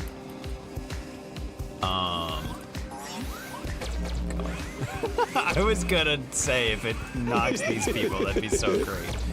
Okay. Oh, a little close, sorry. But base module, there was a few parts where it just made like holes to the Underdark. It's like, why does this exist? It's like because the book thought it would be thematic to have a hole that leads to the Underdark here, and it's like, cool. So what happens if the party goes down the hole, book? Because that's definitely not in the book. You put a big tantalizing hole in front of them, and they're just like, so discourage your party from going down the hole. If they do go down the hole, you'll need to pick up a whole new campaign because that's not in this module, and you're making a new campaign at that point. They've left the Icewind Dales campaign, and I'm like, that. You know what that was feels a like bit to of an me? oversight. Yeah, I don't think it was an oversight. You know what that feels like to me? What? That feels like when the video game has like the big shiny golden gilded door and you go up to it and it's like, you have to buy the DLC if you want to go through this door. Kind of. But they didn't offer like a buy the other module kind of thing. So it was just kind of like, you're cooked, make a new module. Sorry, Could not you sorry. imagine if in the DM manual, it was like, if your player is trying to jump down the hole, just be like, oh, there's a sign and it says you need to buy. I might actually do that. I think a few people here might get a sneak peek of something I might do this time, because last time I just put a kill box there. I said, you see a giant glowing kill box that very well indicates if you run into this area, you just die and need to make a new character. And everybody kind of got the idea of, okay, well, we just don't go down that. The second time it came up, I was like, cool. I have a table of 50 Underdark monsters. I'm gonna roll or maybe it's 100. Either way, it was a lot of Underdark encounters and monsters, and I'm like, I'm gonna roll a D100. Whatever you guys get, that's what you guys fight. They're like, so do we get down there? I'm like, technically, eventually, maybe you could. I'm going through the entire list, though, and you won't survive. What about, like, long rests? Yes, there will be encounters during that as well. Thank you for asking. I like that you're like, can we actually get down to the Underdark? And you were like, theoretically, technically, your bodies could make it there, yes. You probably wouldn't be in a good shape, and your bodies would definitely be taken over by something that wants to eat you or possess you. But, you know, it's more user-friendly than the kill box. You guys have more agency.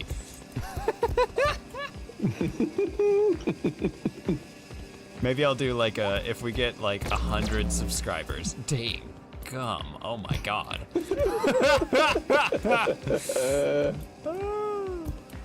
If we get 100 subscribers right now, we switch campaigns. We go Underdark campaign. Good luck. It's just something ridiculous. Oh. It's funny because I am like actively checking the thing to see if other people have posted their characters, so I can like lock in who I want to play. During the stream? Not like right now, but like every day I get up in the morning and I'm like, have people locked in, have people locked their characters in. This is by no means an attempt to berate or manipulate the people involved to make their characters. Thank you, Cassie, for the self-care and check-in. Thank you, Cassie. Okay, since we now have the full party decided, I will be like posting when to meet today, this afternoon, and we will figure out when we can do a session 0 in like the next week or 2. Yeah, Thursday, the same time slot would make sense. Yeah. I do know like a few people stream during that time slot. And then they're gonna like switch it up, and rather than do like their normal stream, they're gonna do like the D&D. which is one of the things I was trying to pick, is like, hey, who's already doesn't seem to be at work and would have like good chemistry amongst like the other party members. Just stream session 0. Well, we're gonna. I don't think we're gonna stream session 0 simply because we're gonna be talking about a lot of stuff and sorting it out. And it's gonna be very much. There may be stuff in session 0 that you don't like. People discussing like character nuggets or ideas for stuff that you would want chat or the audience to not know ahead of time. Exactly. On top of that, there may be other things because like we'll be streaming it, so we may go over a few like quick stream rules and other things, and then like there's just probably going to be a few things we don't want chat to know right ahead, but to be like surprised on, and then we can openly talk about all of it. TWS, what does that mean? Prop shop. Why would I purchase a dumbbell?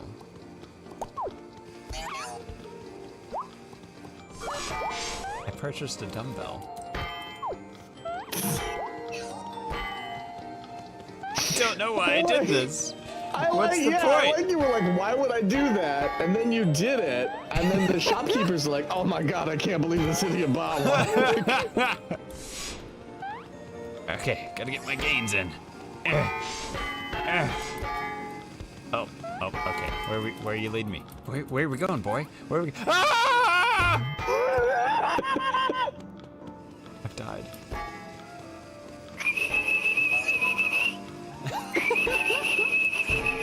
Amazed Discord's not cutting that out. Oh, it's because I don't use Crisp. Yeah, no, I've stopped using Crisp and it still loves to just be silly. Oh, does it? Yeah, I've turned all my, I do my own in-house odd noise quieting because Discord can't be trusted. I need to look into those ones you suggested because I just fully turned off my noise suppression because when I do the wizard voice, it likes to cut it out sometimes. I'm like, that's not ideal. Like half of my brand is the wizard voice. If I'm losing that. Oh, the whistle with the head hurt. I'm sorry, Peep. It's okay. The head hurt beforehand. Oh, I know, but it doesn't help. If you need another Krakatoa type, hit me up. So you know how I mentioned the fact that one player didn't want to like be able to speak the common language like with everybody else? Yeah. Yeah, their name was Krakatoa and they were absolutely a like frog guy who had like acid skin. It was a lot. But base D&D, that race, or I prefer using the term species, could not like speak common. So he's like, I want to keep with that. I'm like, you don't have to. You really don't have to. But yeah, it was cursed. We killed him off in a horrific way that I won't say on stream because who knows, we might be using that again. We might need to dispose of another body that way. It's a fun way of disposing of a body, I will say. Are there parts coming through that? Is that what I'm looking at? Yeah. Okay. Oh, missed I it. have also just been like hawking parts out of it when I catch them so that I can... Oh, nice.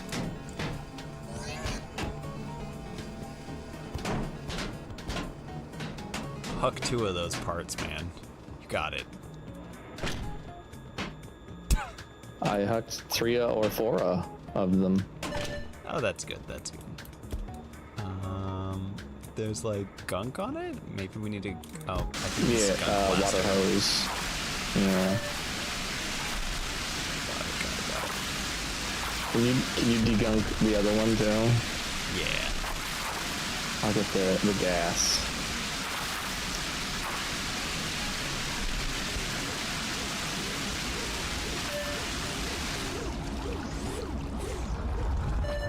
What is this? Oh, this is just an extra part. Okay. Yeah, just need to refuel the ships, and we'll be done.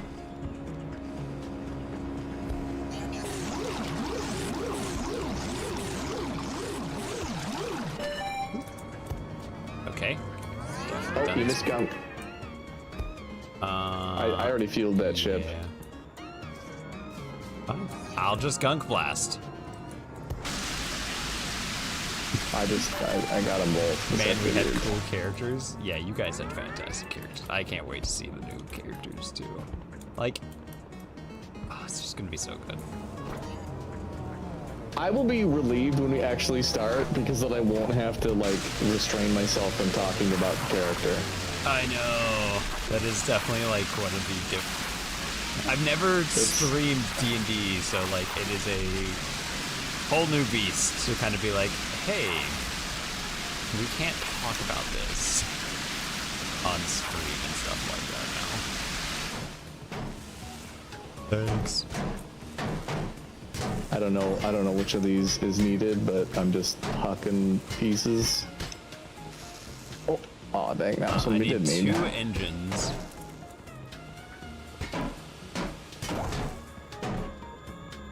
Two thrusters. What size? Big.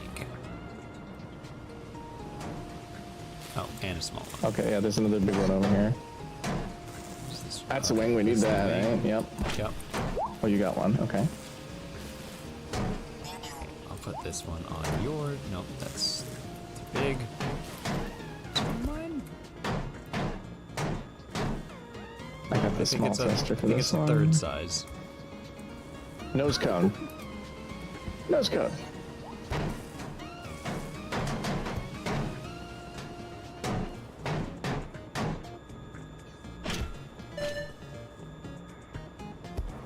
I missed that biographist hireling I had, to be honest. I'm gonna. I might recycle her for the next character. I have no idea what you're talking about.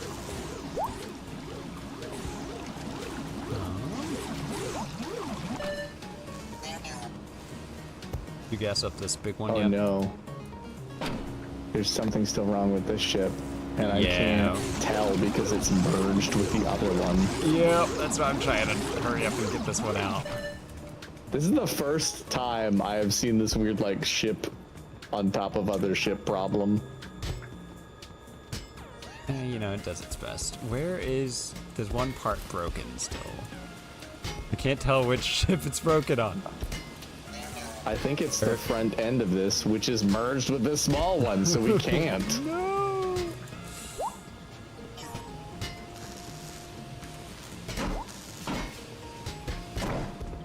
Oh, Got it.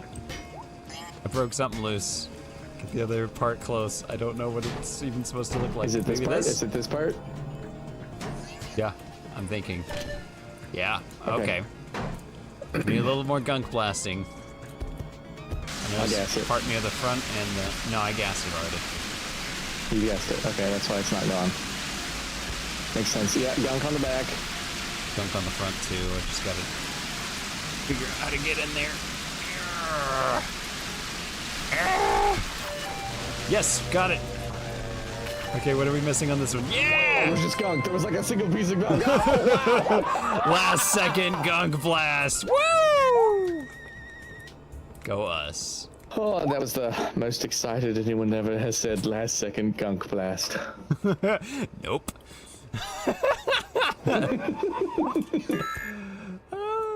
Cassie power word crunched me. Thank you, Cassie. I'm gonna scream when they inevitably For kill the posture check and Blorbos. hydrate. Oh yeah. So it will be incredibly interesting for me to see like what NPCs you guys interact with, and adopt or kill or whatever you guys decide to do with certain NPCs. Because like I love there's it's like a rule. It's a rule that you will inevitably, as a DM, make a throwaway character to just like pass on a note or something, and that is the character that everyone will want the like quadruple backstory for, and have like evolve into Sir Tibbings the Third. Like, I won't say who, but one of the like almost no-name NPCs that was supposed to be a quick one-and-done thing became so beloved by the party that one of the party members ended up retiring with them and basing their whole like retirement story around them doing this stuff together. And I'm just like, oh my god. They were never supposed to become such a big thing, and they truly became like the like fan favorite almost. I think the fan favorite was the homebrewed like quick switch up that was also supposed to be a quick little nobody, and then they were like, this is a reoccurring character, right DM? This is the character that's coming back, right? Like, yeah. Hold on, I gotta give them more than just a shtick. Alright, time for power word crunches. 1, 2, 3, 4, 5, 6, 7, 8, 9, 10.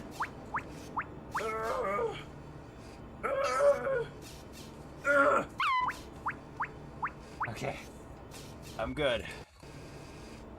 good job. I stood up. That was the hardest part.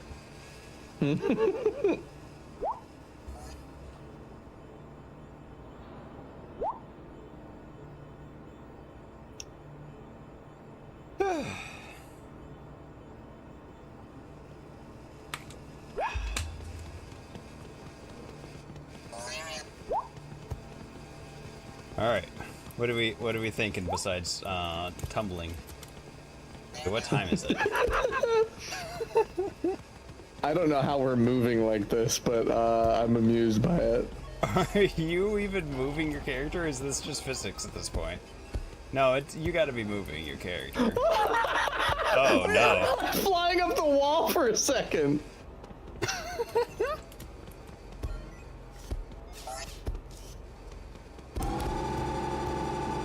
was on the fence about asking to join. Why would you not ask to join?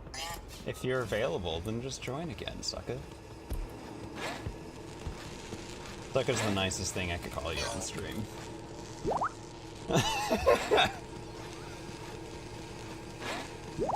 Hey, can you watch this chomper bot for me? Oh god. Came up here to empty the bins and then it went haywire, took a bite out of some computers, going to get a pet carrier to put it in. They can take it to be repaired. Won't be long, just make sure you keep an eye on it. New to-do list. Cheeky chomper. Oh god, it killed Vincent!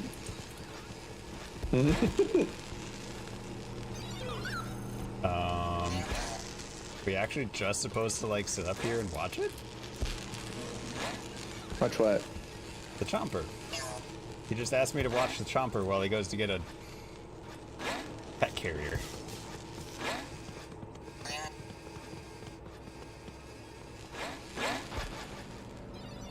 Fallen's willing to DM you.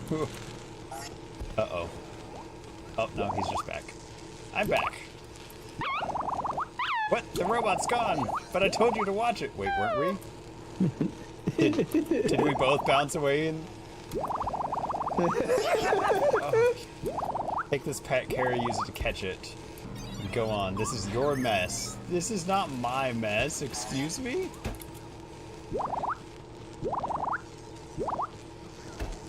Okay. Gotta use this. Find the little guy. Come on, psst, psst, come on. Come on. Probably not in here. Come on. Let go of me. Let go of you. Oh, there we go. God, never wants to hold my hand anymore. He's just grown up. He's too cool for it. They throw up so fast. Too cool for Papa Wizards.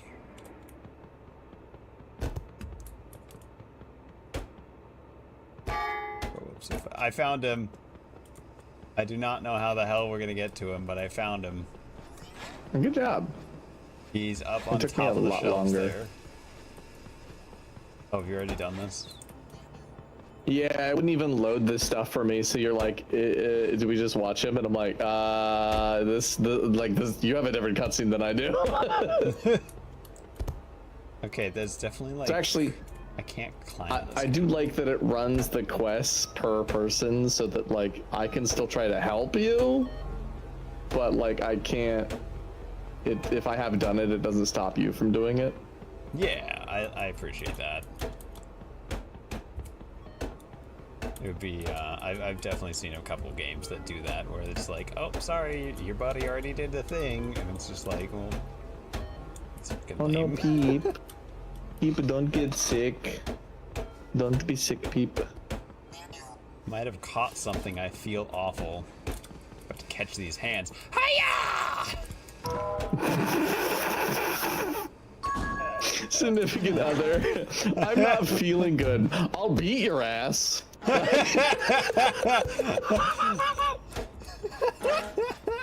I'll give you something to cry about. Jesus Christ. Love you, sweetie.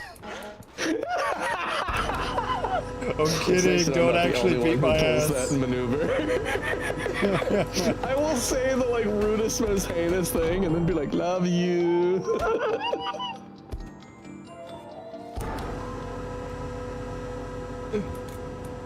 Where'd the pet carrier go? Gansmaltz, I would like to apologize in advance because it said, "Wow, Vincent, you sound like my dad," and I wanted to be like, "Oh, let me fix that. I'm proud of you, son." And I feel like I should apologize for that bit. You can't do that. It's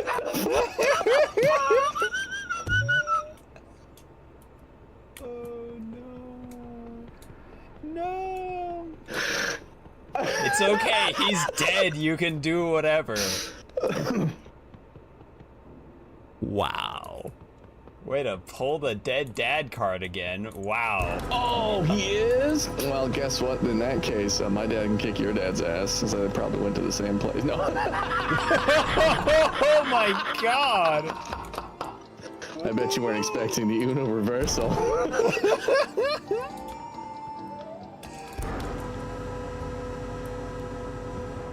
I was just gonna hit Gansmalt with the stop using the dead dad card. It's getting old. Well, see, but I have the same card, so I thought it'd be funnier if I played it back. Jesus. Hey, No, Vincent, he would have thought that was funny. He would have thought that was funny. I think I broke the carrier quest. You can't see the thing, right? You couldn't No, see the I can't carrier? see like any of that. Okay. Where is the carrier? That was the thing. It got a little stuck in the elevator, and then I went up, and it didn't. Oh, it's back up there. Okay, it respawned. Okay. Finally.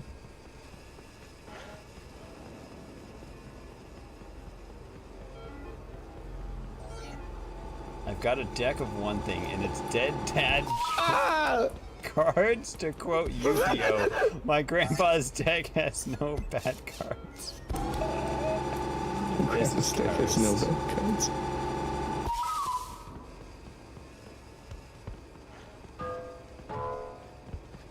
I'm on my way to beat your ass. To Gansmalt, right? To Gansmalt, right? Please clarify. I need to know if I need a running start. I don't like running. It's kind of scary. Oh, that goes all the way up, you dingus. No. I've got a master plan. See, hit it one more time. And grab this and jump. Yeah. I am approaching your location rapidly. It is nice that the Waze app tells me that now. Your significant other is approaching rapidly. It lets me know when I need to start running. You know what, I do really think it's funny and slash cute how, like, relationships are between two people, so you can say a single sentence to one person, and it will mean something entirely different to someone else. Because, like, if you just met someone on the street, and you were like, I'm gonna beat your ass, that has horrible violent tendencies. Mm-hmm. But like every time my significant other sends me like a bad pun, I like look at it and then I like lean back and I'm like, you know, if you want me to come in there and beat your ass, you can just ask. Like, and then we both like giggle about it because it's just funny. I really expected this to do something more. I also feel like it should. Come back. Well, mine did the same thing. Welcome to the Belowlands. I say we try that again. I think we can get better missile launches. I think we could. Would she have wanted that? I don't know, sometimes. Depends on the mood.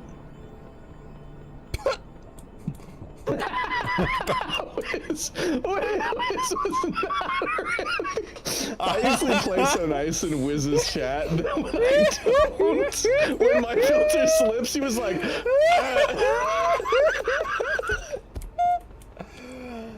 It's honestly hilarious because like it slips sometimes and I'm just never ready for it because it's so rare. And I'm just like, I'm not used to I usually Vincent try after dark. like to be careful to like it can be funny and I'm like okay, let me check the fuck to funny ratio. No, this is still funny, right? Like it'll be funny and it's not like uncomfortable or whatever. I do the same thing with I have a roommate that just really doesn't like degeneracy humor or anything like that. Mm-hmm. And it's funny because I will like watch myself around him, but every now and then I will still just be like, oh man, I was watching an interview with Paul Rudd, the guy who was Ant-Man, and he was talking about the comedian more famously Pete known Holmes. for his role in the new Anaconda movie, actually. But yeah, go on. In what? The new Anaconda movie? Oh yeah. Yeah. Also in the most recent Ghostbuster movie as like the substitute teacher or whatever. Oh, I didn't even know that.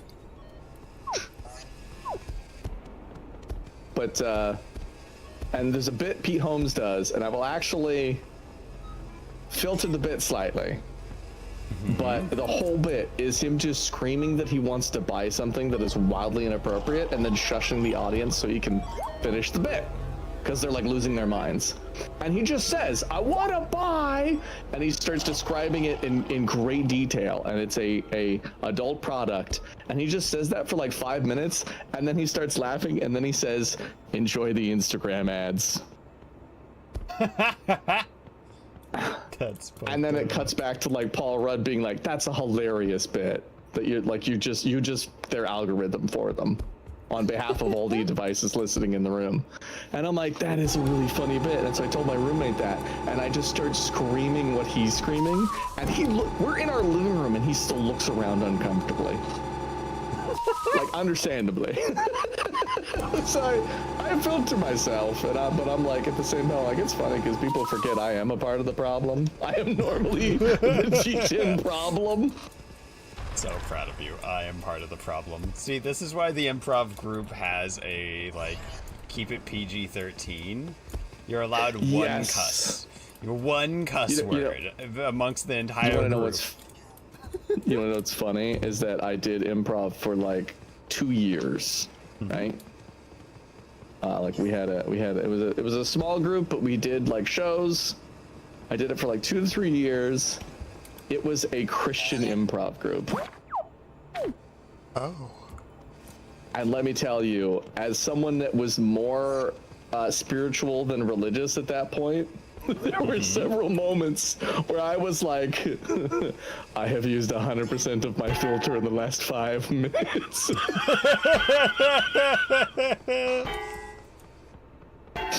I mean, it was really funny, and I liked it because it also proved that you can be hilarious without being crude or crass. Yeah. It's I think it's honestly better something to that- learn it without having to like rely on the crudeness and stuff. Oh yeah. I also love the fact that the improv group I went to, I was like, they specify in the pretty standard thing of like, no touching, keep it PG-13, and then obviously no intoxication of any kind. And then I was looking around for the place, and I was like very confused on where it was because I showed up with the address, and I'm like, there's a restaurant, a bar, restaurant, a yoga studio, a bar, and another restaurant, and I'm like, where? This is the address, and I like look closer, and I realize that one of the bars has the like logo for the place I'm doing improv at as the like front thing, and I'm like, there's no shot, right? And I like walk in, and I'm like, hey, is this the place for the improv group? And the bartender's like, yep, it's in the back. And I'm like, hold on, is the front of the do not get intoxicated by any means improv group a bar? That's funny. That's probably why they have that rule. It's probably why they have the rule, yes, but it was definitely not what I was expecting. I just like walked in, and I was like, there's no shot, right? And she was even just like, yeah, did you want a drink or anything before you started improv? I'm like, no. He passed the first test very well. I saw her like lean down to her shirt collar and like whisper something after I said no to that, so I don't know. I do want to clarify. I was like, it was a Christian like improv group, but there was no like Christianity in the improv. Like it was just please keep it family friendly, and that was the only requirement. There was no like religious connotations to what we were doing. We weren't like, let's rap about Jesus. Hey fellow kids, isn't Jesus cool? No, there was none of that. It was just like, what was funny to me though is that a lot of people will go over like the rules of improv, and there are rules to improv, but just like in everything else, there's an exception to every rule. Because there are times when breaking that rule is the funniest thing you can do. True, fair, and So based. like I was listening to a little bit of you talk about your improv like lesson stuff, class stuff. And so like one of them is yes and, right? So you always accept what the other person has said and then add to it. So if somebody's like, oh, I have a pizza, you can't just be like, no, you don't. You have to be like, oh, and I see that you've gone for the jumbo wumbo size, right? Like you have to add to it. Yeah. And sometimes though, it can be really funny to break that rule, to not yes and. But it's like the time spent doing that is how you figure out when that time is. Fair. I definitely would like to get a little more than the first session of experience before trying to start breaking the rules. Yeah, no. Generally speaking, stick to the rules. And if you're not sure, if you don't feel it, right? If you're not like, oh, this could be really good, stick to the rules. Like, if you just feel a calling to do a thing because you think it'd be really funny, and it does go against a rule, like, try it. But if you're unsure, stick to the rules. My thing was always too is that like sometimes the breaking of the rule would get what you would call like a cheap laugh, like it's a low effort laugh. Yeah. And I would do that. My favorite time to do that is when somebody else broke a rule. So like you're not supposed to pimp your other player. was the terminology we used at the Christian group, which is funny. I was about to say, I'm like, that's an interesting choice of words for your the group Christian may have group, had okay. a better terminology for it, but so like person 1 walks in and person 2 goes, "Oh, hi, Father Flanagan. I'm so glad you came back from Alcoholics Anonymous." Like, you have now forced them to do a role. You didn't say, "Here's what I'm doing." You said, "This is what you're doing now." Yeah. So you're not supposed to pimp people.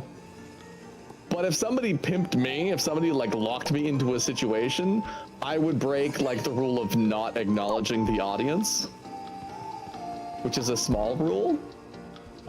So, like, you're not supposed to, like, the audience isn't there. But if somebody pimps me, if somebody's like, "Oh, I see that you got the like crazy outfit that explodes every time you talk," I would just slowly turn and look at the audience and like sigh. And then I would like open my mouth and explode, right? Like, Yeah, no, I think that is a perfect time to use that. but it's you figure out when those are funny and when those are good and when they're like cheap, because you can absolutely get like cheap laughs, but they're not conducive to continuing the scene. Yeah. And you'll get a handle off of it just doing it for a while. What's your favorite improv game thus far? We have done, I think the only games is like the little zip, zoop, zorp, whatever thing where you just pass it around to talk. And that's not really much of an improv game. Kind of, it's a little warm up. There is we did the one where like you put 6 people on stage and one person starts telling a story and then stops at a random point and the next person has to like pick up the story. And then the third one is the interview, where one person's an expert of a random subject that the audience determines, and then the other person is an interviewer, and neither one can ask any questions the entire time. I haven't heard the interview one before. That I think one actually we ended up had being the best out of the couple. Yeah, I can see that. We had scenes from a hat, so like you would have the audience write down a bunch of lines, and they were often movie quotes, right? Just because that's what people thought of. Yeah. And then you would sprinkle those on stage, and 2 people would do a scene, and periodically they would just reach down and pick up one of the lines off the floor, and that would be the line that they said for that, like, the next interaction. So then you had to try and like work those into like what was happening, and it would be funny because you'd be like, "I absolutely agree," and then you'd reach down and pick up like, "Well, frankly, my dear, I don't give a damn," and then you have to be like, "Well, never mind, I've changed my mind." And that was very fun. We had new scene, so or new choice. So you just do a scene, and one person would be the director, and you'd be like, "I just bought this pizza," and then they'd be like, "New choice," and you'd be like, "I just bought this PlayStation." They'd be like, "New choice," and you'd be like, "I just bought this flamethrower," and then you have to continue the scene if they don't say it again. I think I've seen like videos of people doing that one. I'm excited. It does look like it's going to be a lot of fun. My favorite one though was More Outrageous. I don't know if that's the official name for it, but you come out, you do a scene, and you do like a 30-40 second scene, right? Like not a long scene, just a couple interactions between 2 people. And then the director would be like, "Okay, cut, more outrageous." And you'd have to do it again, but in like half the time. And then they'd say cut, and you'd have to do it again in half of that time. And I remember that one because I actually had a like friend. They let one of my friends in the audience come up as like the guest, and they were like, "Do a scene," and so it was just like changing diapers. And so my friend, a full-grown ass man, had to lie down on like the stage and pretend it was a changing like bed. And I was just like, "Shush, you're fine." And like we had a little interaction, and then they were like, "Do it again." And so like I like very quickly like scooped him up, put him on the stage, did some hand motions, was like shh, quiet, and then like pretended to like hit him in the face with a bunch of talcum powder. And then the very last one, I suplexed him almost through the stage, and then like talcumed my hands and slapped him, and like that was the whole scene. And I just remember that one being like such an interesting thing because the speed really added like a frantic energy to any other scene that you were doing. Mm-hmm. I could definitely like see I'm having a this. nice coffee date becomes like I threw a cup of coffee at my friend as I ran by. Like Drink it down.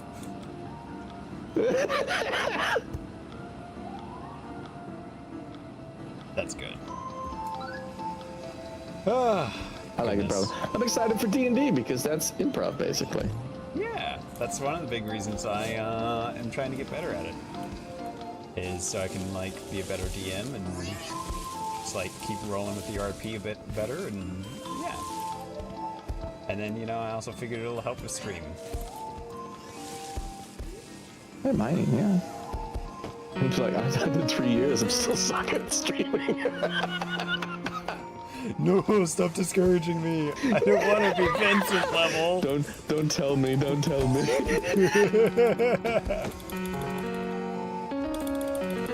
Oh.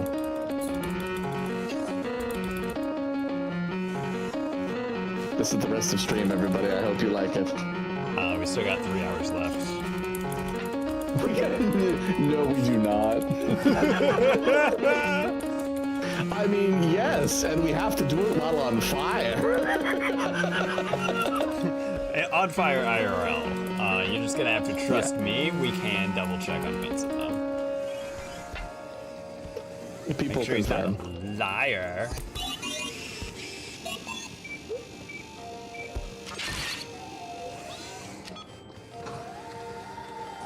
It's throwing up. Picture.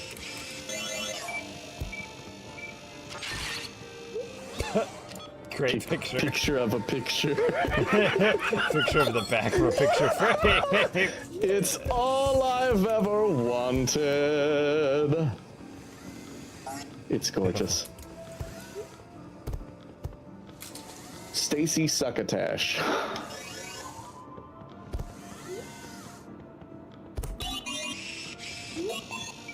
Well, that seems as good of a Also, place to end the stream as any. I'm glad. I'm proud of you for surviving your meetings. Is it a really good t-shirt, as all work t-shirts are?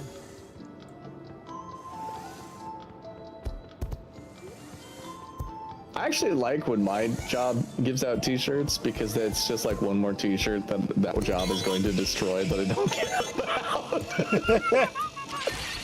True. Fair. What's funny too is that like they give out like super cheaply made t-shirts and sometimes with like their logo and stuff printed on them, but I just like I pulled the tag up and looked at the tag and was like, I'm gonna see if I can order these because I know they must order them in like bulk. So I bought the same t-shirt in bulk and I just have like 20 of them in my dresser drawer. That's all I wear to work. Love that. The only downside is that I bet you I have some coworkers who think I wear the exact same clothes. Oh, you absolutely without like do. washing or I'm like that's a shame. Absolutely do. Because I did have one coworker that did that, and then it absolutely, you could tell he did not wash. Well, so that's the thing is like nobody's I ever want to say complained or washes called me the clothes, stinky but one. I think he just didn't wash in general, and there may have been a reason behind it. I don't know. All I know is I made sure to never wear the same shirt twice after that. I like people said, God, I wish that was me and maybe I should do that actually. But the unfortunate delay of like chat and stream, she probably wrote that when I was talking about buying shirts in bulk. But it showed up when Wiz was talking about the stinky guy that didn't wash. No, Peep definitely meant she wants to be the stinky guy at work.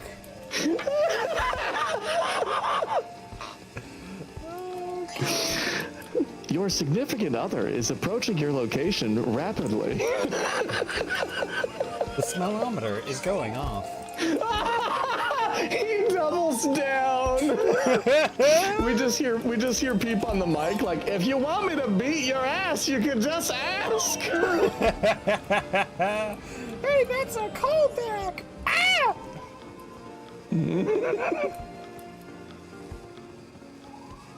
All right, Vincent.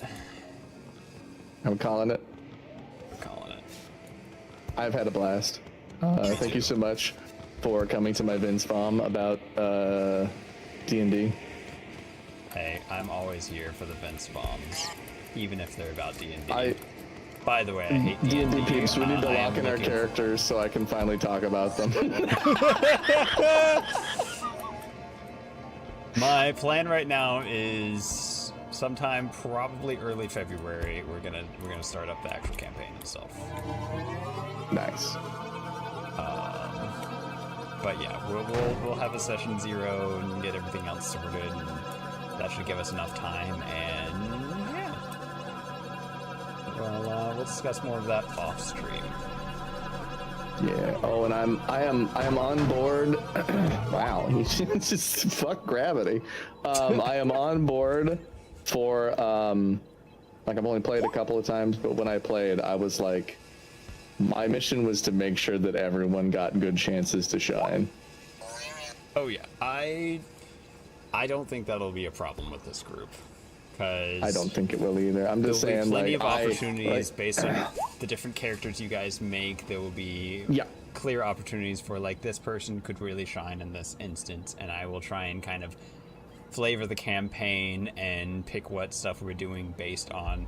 I want to give everybody a time in the spotlight, but it'll Also, kinda I'm just come like letting naturally you know, for us. if there is like, it's like, oh well, if we can get someone to the top of the wall and my guy's got like all these benefits for climbing, but we've also been doing a lot of combat and I'm the frontliner, I'm gonna be like, can I strength to throw our like rogue up there? You know, like I will be. My teammates are also solutions, not just my weapon. Oh, by all means, I will let you guys try a lot of things. It's just the more outrageous it is, the harder the DC is. Oh yeah, no, that's fair. Absolutely. Did I tell you about the time I punched a dragon in the face? We gotta save this content. This sounds really good, though. We have another stream next week, Vincent. We gotta save this one. Oh, God. So, come back next week, everybody. We will be talking about nothing but D&D while also simultaneously playing D&D in Wobbly Life. Playing D&D in Wobble Life. That's just us sitting around a table playing D&D. Very wobbly. All right. Yeah. My time's a little off simply because I started had stream some kind of problems. late. Yeah. Yeah. I like showed up on That's time, fair. but then it like the internet said that was You're all tuckered out from having a breakdown trying to figure out if you could stream today. I even posted in the Discord, I'm like, Wiz. it's just not happening. Go over to Vincent's channel, and then like literally 5 minutes And later, then it he was kicked even- my it was door like, down and was like, the fuck is this? Where is Wiz? oh god. All right. I appreciate all of you. Yes. Take it easy, Vincent. I'll see you next week. Well, probably sooner with the whole D&D thing, but I'll officially on stream see you next week. Bye-bye. Bye. See you Thursday.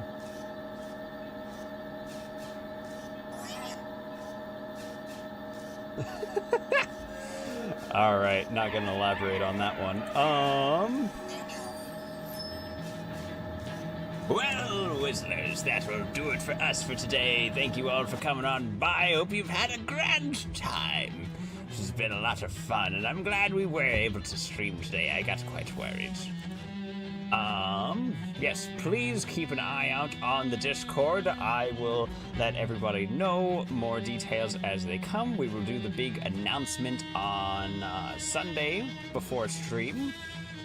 And, I like the intro for stream and everything.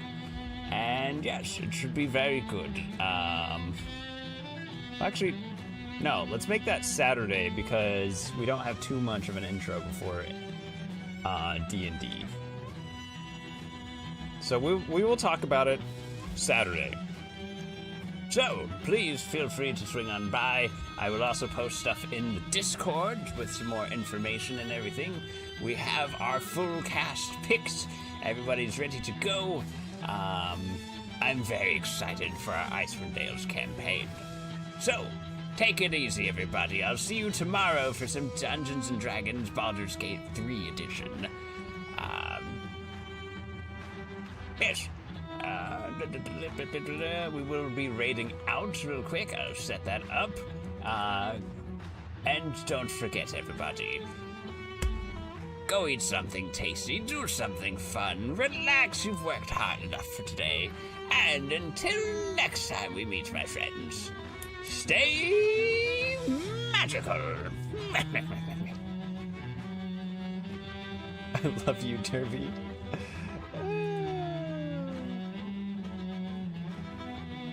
I love Derby too.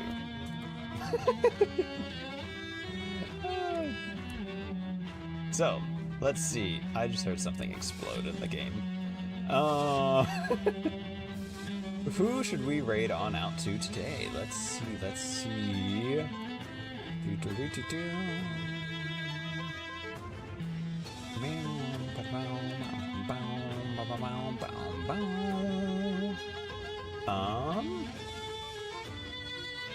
Yeah, okay. I think we are gonna go over and raid over to Swippenfruffs. Looks like he is doing a bit of a long stream today. He's playing some Resident Evil 5. So, we'll go and greet him. Alrighty, the raid has begun. Stick around and you will get some extra channel points. Take it easy, everybody. Have a grand rest of your day, and until next time we meet, stay magical, my friends.